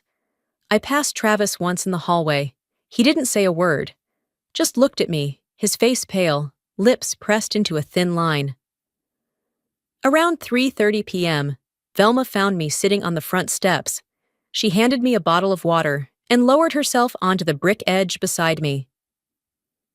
"It's done, isn't it?" she asked softly. I nodded. "They'll get the email before dessert." Velma didn't respond. She just gave a small nod, like she'd been expecting this moment since Friday. Inside the house, Donna's voice rose behind the walls. Not shouting, but high, quick, brittle. Something about gall, something about embarrassment. I didn't move. Out on the lawn, a toddler shrieked with delight as he chased bubbles across the grass. The bubbles burst silently against the sunlight, one after another, leaving no trace. That felt about right. The email had landed. The house was quieter now, charged, but quieter. I could feel it in the way the floor didn't creak with the same carefree energy when someone walked past. The laughter had drained from the walls. No one said a word to me directly, but there was no need. Silence, when it comes like that, says everything. By morning, the kitchen had a strange tension. Travis and Donna sat at the table, each with a phone in hand, unread emails glowing like warning lights. I stepped in, poured myself a cup of black coffee, and leaned against the counter. Travis was the first to break. "You're serious?" I nodded once. "I was serious 6 years ago. You just weren't paying attention." Donna rubbed her temples like she had a migraine coming on. "We're family. You don't evict family, Lacey." I didn't raise my voice. "You're right. Family doesn't need to be evicted. But you didn't treat me like family. You treated me like a silent investor with no say and endless resources." I pulled the envelope from my back pocket and slid it across the table. "Notice of restricted access," I said. "Filed and notarized." Travis didn't touch it. Just looked at me with that wounded face he always used when things stopped going his way. "This isn't right." "It wasn't right the moment you forged my signature," I said calmly. "It wasn't right when you handed my room to a baby that isn't even born yet. It wasn't right when you left me off the guest list of a party happening in my own home." Donna reached for the envelope with a shaky hand. "You're doing this because of hurt feelings. You'll regret it." I finished my coffee and set the mug in the sink. Being alone is easier than being erased, and frankly, I've been practicing for this for years. An hour later, the moving truck pulled up. It was a warm Sunday. The sun was already high, and the asphalt radiated heat in waves. The movers were fast, polite, and efficient. I'd paid extra for that. I didn't want drama. I wanted boundaries. From the front porch, I watched as they packed up Travis and Donna's belongings. Box by box, crib parts, kitchen tools, photo albums. Donna had labeled everything with a blue marker the night before. I could tell by her handwriting on the side of the boxes. Travis stood with his arms folded across his chest, watching a mattress being wheeled down the driveway. Velma stood beside me, quiet as always. She hadn't said much since the night before, but I felt her presence like a wall between me and the ache that threatened to return. "You didn't yell," she finally said. I gave her a small smile. That would have given them something to feel righteous about. Donna approached once, just once. Her voice was softer now, more desperate. "You'll be alone, Lacey. This isn't what your father would have wanted." I stared at her. "You're probably right. He would have expected you to do better." She didn't have a response to that. By late afternoon, they were gone. The house was quiet again. Not empty. Quiet. There's a difference. I walked through the rooms slowly. My bedroom was just that again. Mine. The guest room had been cleared out. No toys, no random shoes. The kitchen didn't smell like butter and sugar anymore. It smelled like fresh air. I took a mug from the cupboard, poured myself another cup of coffee, and settled on the windowsill in the hallway that overlooked the front yard. The sun was dipping low. Golden hour. The house always caught the light perfectly at this time. That had been one of the reasons I bought it. Not for them. For me. My laptop chimed on the side table. A message from Barbara, my attorney. Property control resecured. Title reaffirmed. Case closed. I opened another folder I'd been working on for months, quietly. Q3 Housing Grant. Women in Transition Program. I'd already submitted the preliminary paperwork to the city. This house, once hijacked by people who couldn't see past their own entitlement, was going to serve women like me. Women who had been cut out of stories they helped build. Women who needed space, quiet, and dignity. Maybe this house can finally be what I built it for. Later, I texted Velma. "Breakfast Sunday?" She replied almost instantly, "Only if you make the coffee." I laughed. Real this time. Not out of victory, but balance. It didn't feel like an ending, not a dramatic one anyway. It felt like the kind of quiet that comes after a long rain. I set my phone down, slipped on my sandals, and stepped out to the backyard. The banner was gone. The one that used to hang across the porch. I didn't know who took it down or when, but I was glad. It never really belonged here. Family means forever. Maybe. But boundaries? Boundaries mean peace. I stood for a moment in the morning light. Not waiting, not hoping, just breathing. "Hi, my name's Ilara." They used to call me invisible, until the money showed up. Then suddenly, I was family again. But not to be loved, to be used. They rewrote my story, stole my name, forged my signature, then filed a lawsuit when I said no. I kept quiet for years, until silence started costing me more than speaking ever could. Would you call that love or control? Let me tell you what really happened. I didn't expect much when I pulled into the gravel driveway that afternoon. The house looked exactly the same as it had 20 years ago. Same faded shutters, same crooked porch swing that always threatened to snap. It wasn't nostalgia that made me late. I just couldn't stomach the idea of being on time for a party where I was more of an afterthought than a guest. I stepped out of my car in a beige dress I knew wouldn't stand out. Subtle, neutral, forgettable. That was the point. A few cousins waved half-heartedly from the porch.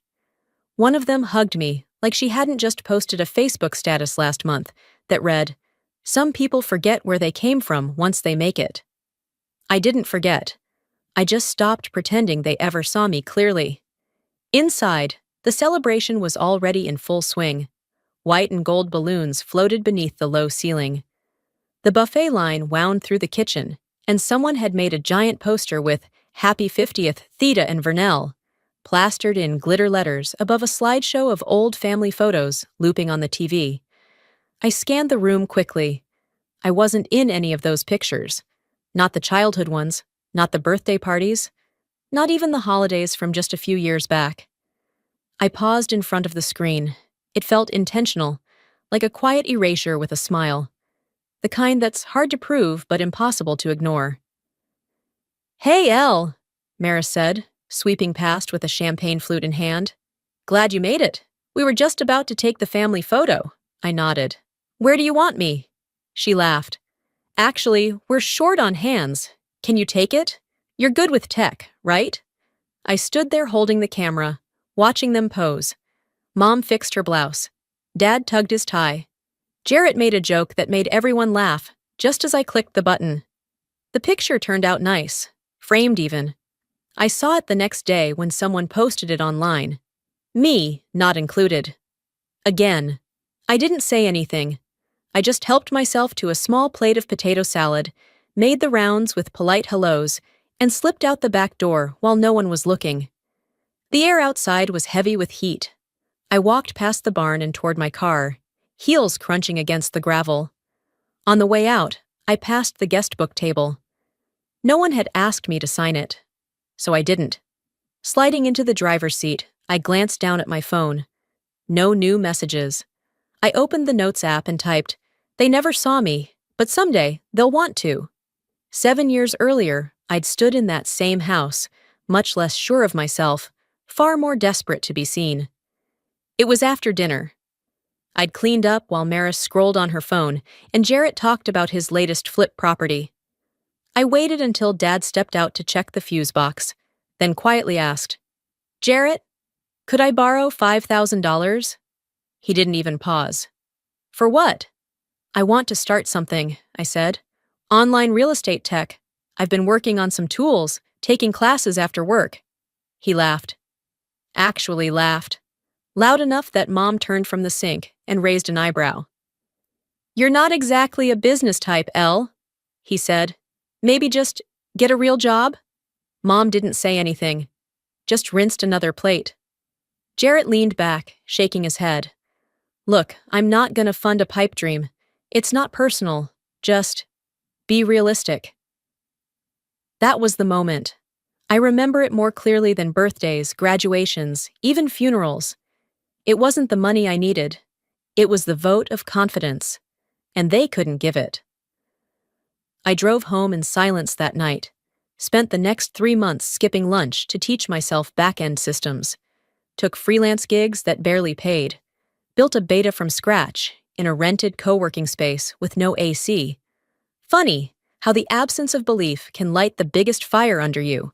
Back in the present, I turned on the ignition.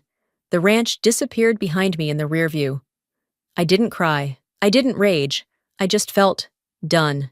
That night, back in my apartment, I opened that same note and reread the line I wrote earlier. Then added another. "I won't beg to be in the picture. I'll build a frame they can't touch." I didn't write anything more after that note, I just closed the screen, sat back in the quiet, and let the words settle like dust. A frame they can't touch. That wasn't anger speaking. It was resolve. A decision I didn't need to announce, only live by. 2 years passed. 2 years of rebuilding, my confidence, my savings, my place in the world. I signed my first real investor, moved into an office with heat and working outlets, and stopped flinching when someone asked what I did for a living. The name Montlo started to show up in articles and awards. Funny how people start answering your calls when they hear it. Then, one Thursday morning, I got an email from Maris. Subject: surprise. Body: Mom and I are throwing a little something. You've been working so hard. We wanted to celebrate you. Just come. No pressure. No pressure. That was her favorite phrase when she was pressuring the hardest. Still, something in me, it wasn't hope, not exactly, wanted to believe it might be different this time. So I said yes. I arrived at the community hall 5 minutes early. The parking lot was already full, and I had to park 2 blocks down. When I stepped inside, I froze. This wasn't a casual dinner. It was a production. White linen tablecloths, a hired photographer, balloons in company colors. My company's colors. A banner stretched across the stage. Congratulations, Alara, from your proud family. Proud? That word landed heavy in my stomach. Neighbors I hadn't spoken to since I was 19 waved at me like I was running for office. Someone from the mayor's office handed me a certificate. My aunt came over with a glass of punch and whispered, "You always had it in you. Your mama just didn't know how to show it." I smiled. I nodded. I said thank you. But inside, I was ice. Then came the toasts. Jarrett was first. Of course he was. If it weren't for that old laptop I gave her back in the day, who knows where she'd be? He laughed, and people clapped like that was charming. Maris followed, dabbing her eyes with a cocktail napkin. I always said Alara was destined for more. I told Mom she just needed the right push. The guests loved it. They nodded and smiled, thinking this was a family of cheerleaders, not bystanders. Not the same people who told me to get a real job while I ate instant noodles at midnight building code I didn't even know would work. I didn't say anything. I clinked my glass politely. But that silence wasn't weakness. It was restraint. Later, I stepped into the kitchen, mostly to breathe. Maris followed, heels clicking like punctuation marks behind me. She leaned on the counter, wine glass in hand. Wasn't that sweet? I think everyone really felt the love. I raised an eyebrow but said nothing. She sipped her drink and added, too casually, I was thinking, maybe we should make it official. You know, Montlo and Vantrell Consulting. Sounds stronger together, don't you think? I turned to look at her. She smiled wider. For the brand, she said. Investors like to see family unity. And technically, I did help, right? I didn't raise my voice. I didn't need to. You weren't there when it was risky, I said, meeting her gaze without flinching. You won't be there now that it's safe. Her face tightened, just for a second. Then she laughed. That airy, too loud kind of laugh she used when she didn't get her way.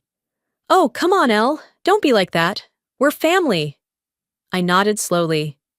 Exactly. I left before dessert. Driving home, the air in the car felt lighter than the room I'd left behind. The sun had dipped low, casting long shadows over the streets, but I didn't feel tired. I rolled the windows down and let the wind tangle my hair. At a red light, I pulled out my phone and opened the voice memo app.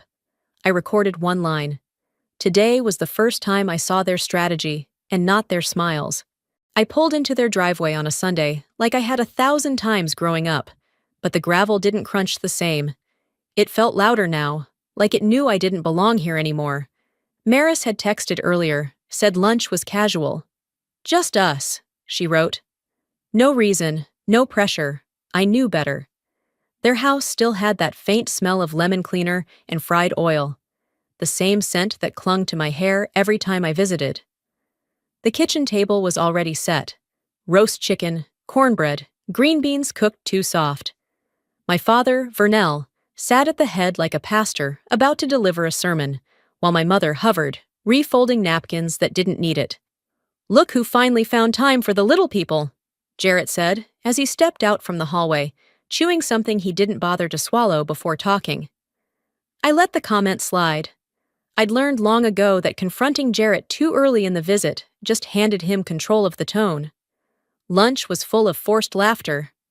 My parents traded old stories about when I used to build forts under the dining table, or the time I ran away at age 6 because I didn't want to eat liver. Their voices were light, but every word was too polished, rehearsed even, like they were laying out a trail of breadcrumbs to somewhere I hadn't agreed to go. Then, after my mother cleared the plates and returned with sweet tea, Dad leaned back, folded his arms, and said it. "We've been thinking," he began. "Maybe it's time we added the family's name back onto that land deed. You know, for legacy." My glass paused halfway to my lips. "That land's in my name," I said carefully. "It's been that way since I bought it." "We know," Theta said quickly, too quickly. "It's just, it would mean something. To your grandfather, to the family name." Maris chimed in, like she hadn't practiced this line in the mirror. "It's not about taking it from you, Alara. We're just trying to keep it in the bloodline." "That's why you gave it to me," I replied, setting my glass down. "Because you said I'd take care of it." Dad shrugged. "We didn't think you'd get this far." There it was. Clean, sharp, without apology. The truth sitting in the room like a cracked window on a freezing day. I didn't raise my voice. I didn't make a scene. I nodded once. "Thank you for lunch." Before anyone could respond, I stood, gathered my bag, and made my way to the porch. I didn't look back. Jarrett followed me out. I could hear the shift in his steps, quicker, purposeful. "Hold up," he called. "Just a second." I stopped halfway down the stairs, but didn't turn around. "I was out of line back then," he said. "You were right to do what you did. You proved us wrong." I turned slowly. He wasn't looking at me, just kicking at the dirt with his boot. "I've got this new project I'm starting. It's got real potential. Could use your name on the paperwork. Nothing major. Just for credibility. I'll run it. You just sign off." My heart didn't pound. My stomach didn't flip. I felt nothing. That's not how I do business. Jarrett smiled like he hadn't heard me. "Come on, Elle. We're family. You trust me, don't you?" "I take risks with ideas," I said, stepping past him. "Not people I had to survive from." I drove straight home without music, letting the silence fill the spaces his words had tried to wedge themselves into. I didn't rush, didn't slam the door when I walked into my apartment.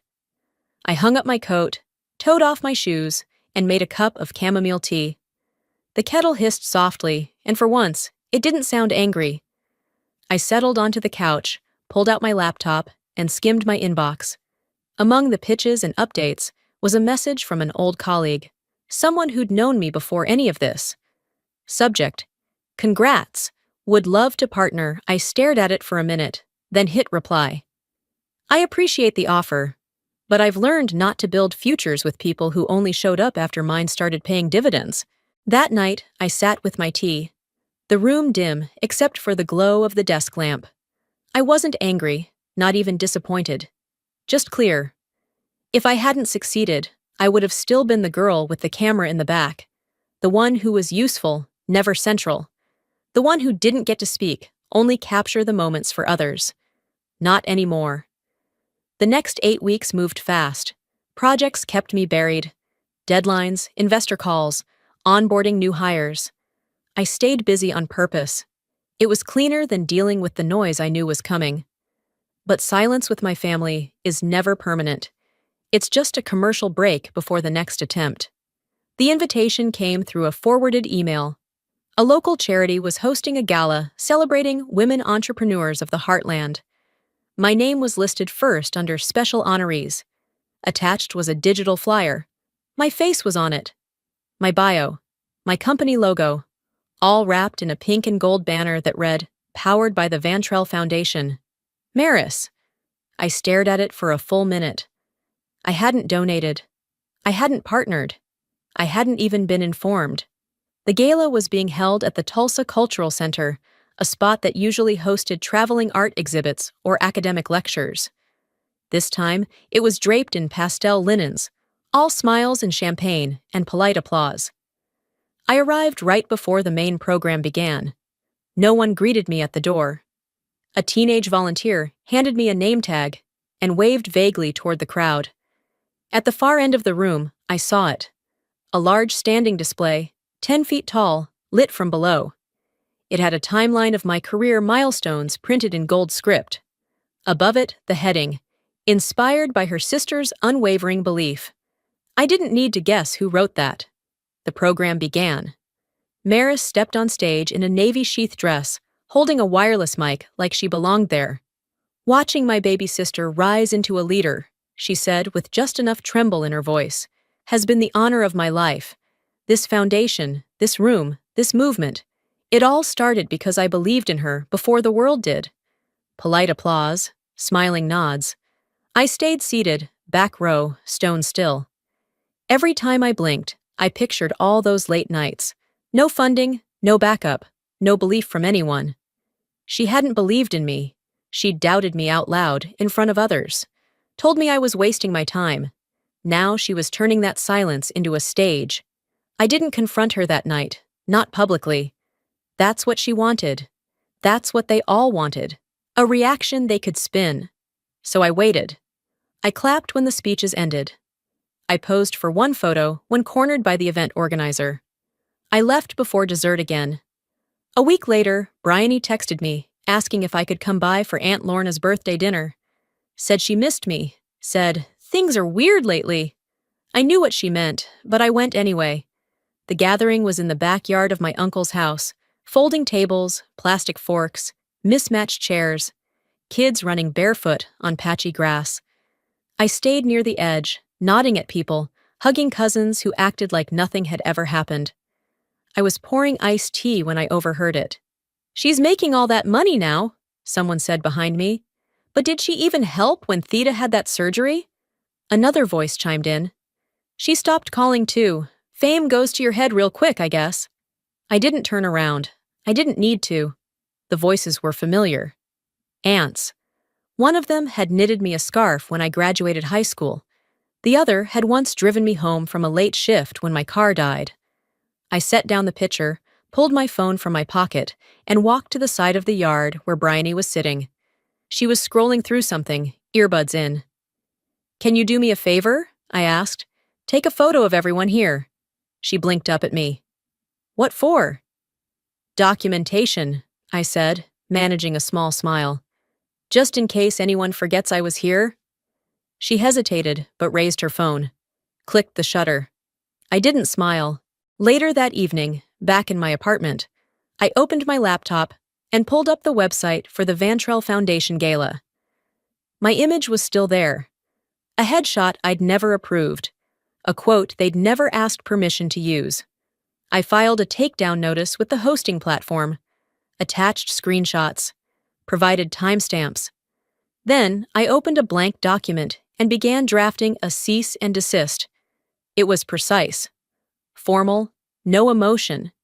I didn't send it to Maris directly. I let it go through the channels. No texts, no phone calls. The thing about warnings is, if they're ignored long enough, they stop being warnings. They become boundaries. I left their house with a folder under my arm and a silence in my throat. Not the kind born from hesitation, but the kind you carry when every word you needed to say has already been spoken and ignored. By the time I pulled into my usual parking spot near my office downtown, dusk had deepened. I didn't go home. I took the elevator to the 11th floor, the motionless kind of quiet hanging over me like a fog. The front desk was dark, but the office itself glowed faintly, motion-activated bulbs flickering as I passed. Yvette was waiting for me inside, her blazer folded neatly over the back of a chair, a legal pad resting on her lap. "You're going to want to sit down for this," she said, already flipping to a page. I didn't. "There's a transfer of deed document filed in your name," she explained, "dated 11 months ago. It moves the Eastfield property into something called the Graves Family Trust, and that's not your signature. I exhaled slowly, eyes narrowing. Show me. She slid the printout across the desk. I didn't even need to study it. The loops in the signature tried to mimic mine, but the slant was too wide, the spacing too perfect. I'd signed enough documents in the haze of long days and tired hands to know what my real handwriting looked like. This wasn't it. Who filed it? She tapped her pen. Maris submitted it, with Vernell's notary stamp. We matched it to previous records. So that was it. They hadn't just asked, they'd taken. Boldly, quietly. Yvette tilted her head. Do you want to escalate this now or hold? I answered without thinking. Now. The next morning, still riding the chill from what I'd learned, I walked into my bank for what should have been a routine check-in on a wire transfer. Instead, a flag popped up on my profile. A loan. 120 sort. In my name. I leaned forward. Excuse me? The branch manager, a soft-voiced man in his 50s, pulled me into a side room. It's tied to a bridge loan on a residential flip, secured by a signature authorization document from your personal file. I hadn't authorized anything. I hadn't co-signed. I hadn't even been asked. They had used an old ID, a copy of an address form from 5 years ago. I'd given them access once, when I trusted they wouldn't weaponize it. They did. I walked out of the bank with my jaw clenched and my accounts locked. I filed a fraud report within the hour. That afternoon, I called every institution my name had ever touched and gave one instruction: separate me from them. They had turned my name into currency, and now that currency was going to be cut off. By the time I reached their house again, I wasn't shaking, I wasn't rehearsing. I walked through the front door without knocking. They were in the living room, Theda folding laundry, Vernell staring at the television like it was more important than my presence. Maris was leaning on the kitchen counter, scrolling her phone. I didn't wait for greetings. I placed 2 printed documents on the coffee table. One was the forged deed transfer. The other, the loan application. This ends now, I said, voice steady. You've made the last withdrawal from my name. Theda blinked, then stood slowly. Ilara, we didn't mean... You never do, I cut in. You just take, and when you're caught, you call it family business. Maris laughed under her breath. Are you seriously doing this? Over a piece of paper? No, over a dozen, I said. Over a pattern. Over the fact that you forged legal documents and took out debt under my identity. Vernell finally turned to face me. You're blowing this way out of proportion. I took 1 step forward. If you ever use my name again, on anything, I will bring this into a courtroom, and I will not flinch. The room went still. Theda reached out, her hand soft and shaking. I didn't let it touch me. Don't confuse my silence for forgiveness, I said quietly. Not anymore. I turned, walked out, and shut the door behind me without looking back. By the time I got back to the office, the sun had already dipped behind the taller buildings. The air had that early evening thickness, quiet but not restful. I didn't sit at my desk. I didn't take off my coat. I walked straight to the back, flipped on the private line, and dialed Yvette. She picked up on the second ring. They're not done, I told her. I don't think they ever intended to be. That night, I didn't sleep. Not because I was angry. I'd passed that stage months ago. But because I could feel the shift coming. You know the kind. Like before a storm hits, when the wind stills, but the clouds hold their breath. The next morning, it arrived. It started with an anonymous email forwarded by my assistant. Subject line, image versus integrity. Inside, a single line in bold. Your image matters more than your attitude. Tulsa Talks. You should too. I didn't need to guess where it came from. The sender was cloaked behind a generic domain, but our IT security flagged the IP, registered to a residential address that matched my parents' home. I sat with that for a moment. Not out of surprise, but because I knew what came next. I called Yvette again. She didn't even wait for pleasantries. "What now?" she asked. "We trace, we log, and we start the paperwork," I said. That same afternoon, my voicemail was full. One message had the same ominous tone. "Failure to honor familial duty will lead to a public appeal for restitution." Restitution. That was the word they used. 2 days later, a video surfaced in a local Facebook group. A snippet from a keynote I gave 2 years ago at a women's tech conference. It had been meant to encourage people like me, those building with scraps, alone, unseen. The clip had been sliced to sound like this. "No one helped me. I had to do it all alone because they weren't capable." Out of context, it sounded cruel. In truth, the full line had been, "No one helped me at the start, not because they didn't care, but because they didn't believe. I had to prove I was capable first." Didn't matter. The damage was done. The comment section filled fast. "She sounds bitter. Ungrateful daughter, hope her parents disown her. People like her forget where they came from." I watched the flood of strangers dissect my life from behind keyboards, none of them knowing who they were defending. I didn't respond publicly, not on Facebook, not with a press release. That's what they wanted, me dancing in the mud so they could say, "See, she's not who she claims to be." Instead, I made 3 calls. First, to Yvette. We filed a takedown request, citing defamation, unauthorized editing, and malicious intent. Second, to my PR advisor. I authorized a one-time article, a long-form piece in the Tulsa Independent. No accusations, no dragging names through the dirt. Just truth, clean and sharp. Third, to myself, because that night, while brushing my teeth, I looked into the mirror and said aloud, "They're not after justice, they're after control." And control, I'd learned, doesn't always look like shouting. Sometimes it's smiling while slashing your tires. Sometimes it's pretending you're still part of the family while they sharpen knives behind your back. That week, The Independent ran the feature. No headlines screamed betrayal. No names dropped. Just a simple story about how building something from nothing often costs you more than people think.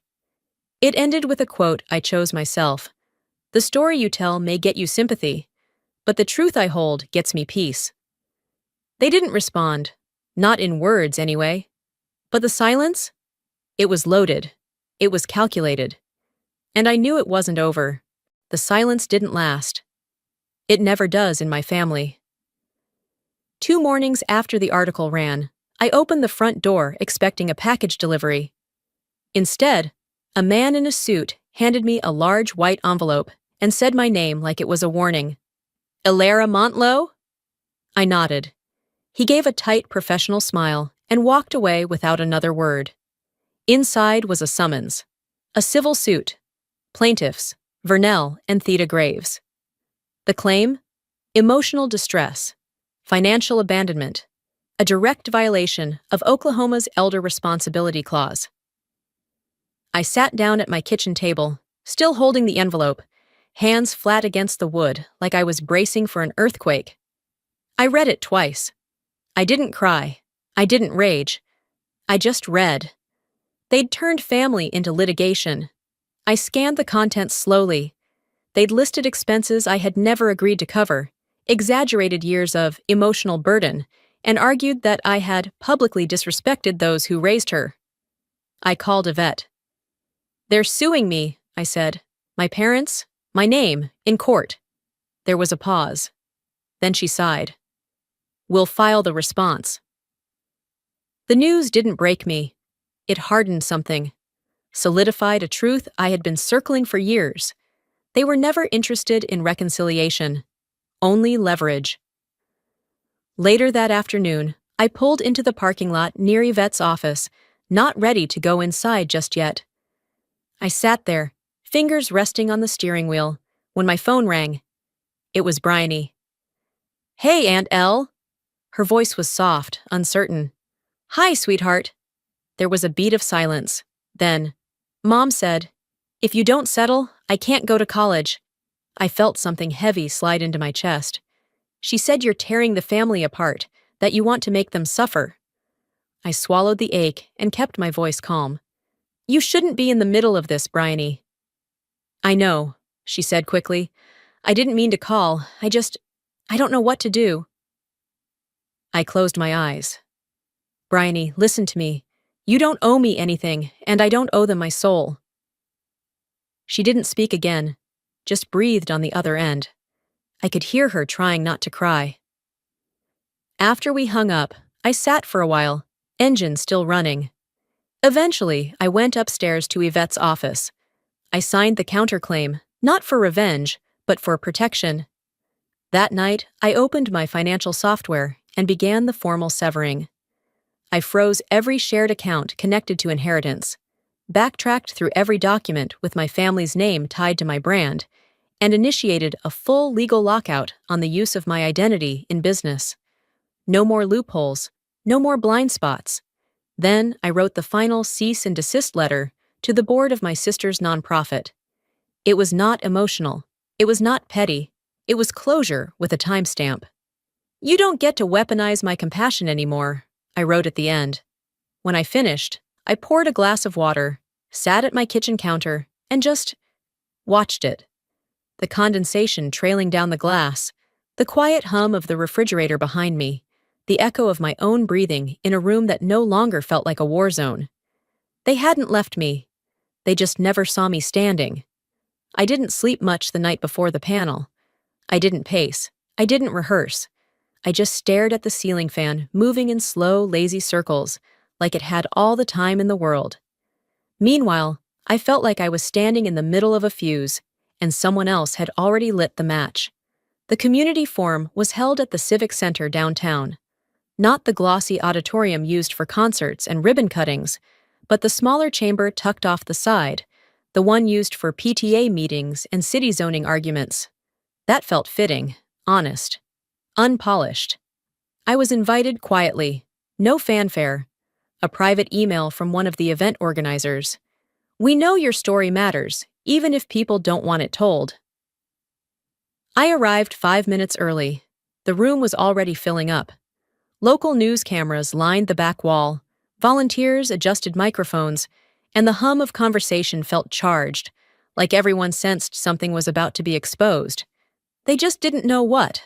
I didn't bring anyone with me, no team, no lawyer, just a manila folder and a calm I'd earned the hard way. When they called my name, I walked up, steadied my hands on the podium, and looked out at a room full of familiar strangers. Faces I'd grown up with, teachers I hadn't seen since 10th grade, neighbors who once asked me to babysit their kids but hadn't spoken to me since the lawsuit. I didn't start with a greeting. I didn't thank anyone. I just breathed and began. Sometimes, I said slowly, when people can't get to you in private, they try to break you in public. A few people shifted in their chairs. I'm not here to accuse anyone. I'm not here to defend myself either. I'm here because silence has limits, and when you don't speak, people start telling your story for you. I paused, let that sink in. For over a year, I've watched my name passed around like property, used in lawsuits, in rumors, in campaigns I never supported. I've been called selfish, arrogant, ungrateful, and I stayed quiet. Until now. I opened the folder, took out my phone, and plugged it into the AUX line the staff had prepped earlier. I didn't look up when I hit play. My mother's voice filled the room. You don't need to come back, Alara. There's nothing for you here. It wasn't loud. It didn't need to be. The silence that followed did more damage than shouting ever could. I waited, then spoke again. I didn't leave them. I respected their wishes. No one moved. I could feel breaths being held. Someone near the front put a hand to their mouth. I've been painted as the one who abandoned them, but they were the ones who handed me the brush. I didn't say more. I didn't need to. I left the podium the same way I came, quiet, measured, steady. Outside, the wind had picked up, the kind that moves trash cans slightly and scatters leaves without warning. I wrapped my coat tighter and walked straight toward my car. A reporter stepped in front of me, microphone raised. I shook my head. No statements today. I heard her try again, but I kept walking. As I reached the lot, a voice called out from behind. It wasn't loud, but it cut through. Elara! I turned. It was Mrs. Redmond, my old Sunday school teacher. She looked smaller now, her shoulders more sunken, but her eyes were just as clear as I remembered. She handed me a folded note. That was all, then turned and disappeared into the crowd. I didn't open it until I was seated, engine still off. You didn't have to explain, but thank you for not hiding. That was it. 7 words that landed deeper than anything said in that room. I sat in my car for a long while after that. I didn't cry. I didn't smile. I just let the stillness wrap around me. Because some stories don't need an audience. They just need to be told. The next week passed without incident. No follow-ups, no public statements, not even a whisper from anyone in the family. It was like someone had quietly pulled the curtain shut behind the last act. The silence wasn't cold. It was vacant. And that, somehow, was worse. I was in the middle of proofreading a grant proposal when Yvette called. She never called unless something was final. It's over, she said simply. They dropped the case. No response, no counters, just gone. I let the words settle between us. No explanation? I asked. Not a word, she replied. They just let it die. There was nothing left to say. I thanked her and hung up. I didn't read the legal notice she forwarded. I archived the email, deleted the notification, and closed my laptop. I didn't need closure written in legal language. I'd already written my own. Later that evening, as I watered the plants along the windowsill, I noticed how much they'd grown. Some of them I'd nearly given up on, convinced they wouldn't recover after overwatering or too much sun. But they did. Quietly, steadily, without apology. That night, an email pinged in my inbox. It was from Bryony. No subject line, just a few lines in the body. I didn't believe everything they said. I still want to go to college. I just didn't know what to do. It wasn't dramatic. It wasn't a plea. It was honest. And that made it land harder than any of her mother's speeches ever had. I opened a folder from my desktop, scrolled through my documents, and attached a PDF. A scholarship award letter in her name. Fully funded. My reply was short. You don't owe me thanks. Just promise not to become like them. I clicked send, then leaned back and looked at the ceiling. I wasn't sure if she'd reply. I didn't need her to. Some things are better left without punctuation. Around midnight, I walked into my home office and paused by the wall. There, in a simple black frame, hung a photograph I hadn't told anyone I had printed. It was from my company's soft launch party, the night our platform finally went live. I was in the middle of the group, laughing, hand mid-gesture, surrounded by my team. No filters, no stylists, no forced smiles, no family. It used to bother me. For years, I'd convinced myself that every big moment needed their presence to be real, that without their witness, it was somehow incomplete. But looking at that photo now, I saw something else. Proof. Not of success, but of self. I didn't frame it for validation. I framed it because it was mine. I turned off the lights and walked back to the kitchen, the sound of the hallway lamp clicking as it cooled. I made myself a cup of tea, not because I needed comfort, but because it had become a habit that reminded me I was safe. Sitting at the table, hands wrapped around the mug, I thought about all the versions of myself I'd shed like skin. The daughter who stayed quiet, the sister who gave too many second chances, the woman who waited for apologies that never came. I didn't hate them. I just stopped returning to places that kept proving I wasn't welcome. And that, I realized, was peace. Before we end this story, let me say something from my heart. Woman to woman, person to person. If you've made it this far, then maybe you've been there too. Maybe you've had to walk away from people you once loved, not because you stopped caring, but because they refused to see you standing on your own. Here's what I've learned. Forgiveness doesn't always mean letting people back in. Sometimes it means letting go of who you thought they'd become. And peace? It's not always loud or celebrated. Sometimes peace looks like sitting in your own space, with your own truth, and not needing anyone to validate it. I used to believe family was about who showed up at the table, but now I believe family is anyone who respects your boundaries and never weaponizes your silence. So let me ask you, have you ever had to walk away to find peace? Have you ever been blamed for setting boundaries they never honored? I want to hear your story. Drop a comment and let me know. Have you been the Alara in your family? Or maybe you knew one? If this video resonated with you, if even one moment hit home, leave a 1 in the comments so I know you felt it. Tell me where you're watching from. And hey, if you didn't like it, that's okay too. Let me know why. I'm always open to hearing different views, because stories aren't meant to be one-sided. They're meant to start conversations. If you'd like more true-to-life stories like this, filled with heart, healing, and a little fire when needed, make sure to subscribe to the channel so you never miss what's next. Your support helps me keep telling stories that matter. Thank you for being here. Until the next one, stay grounded, stay kind, and always choose peace when it costs nothing but your pride.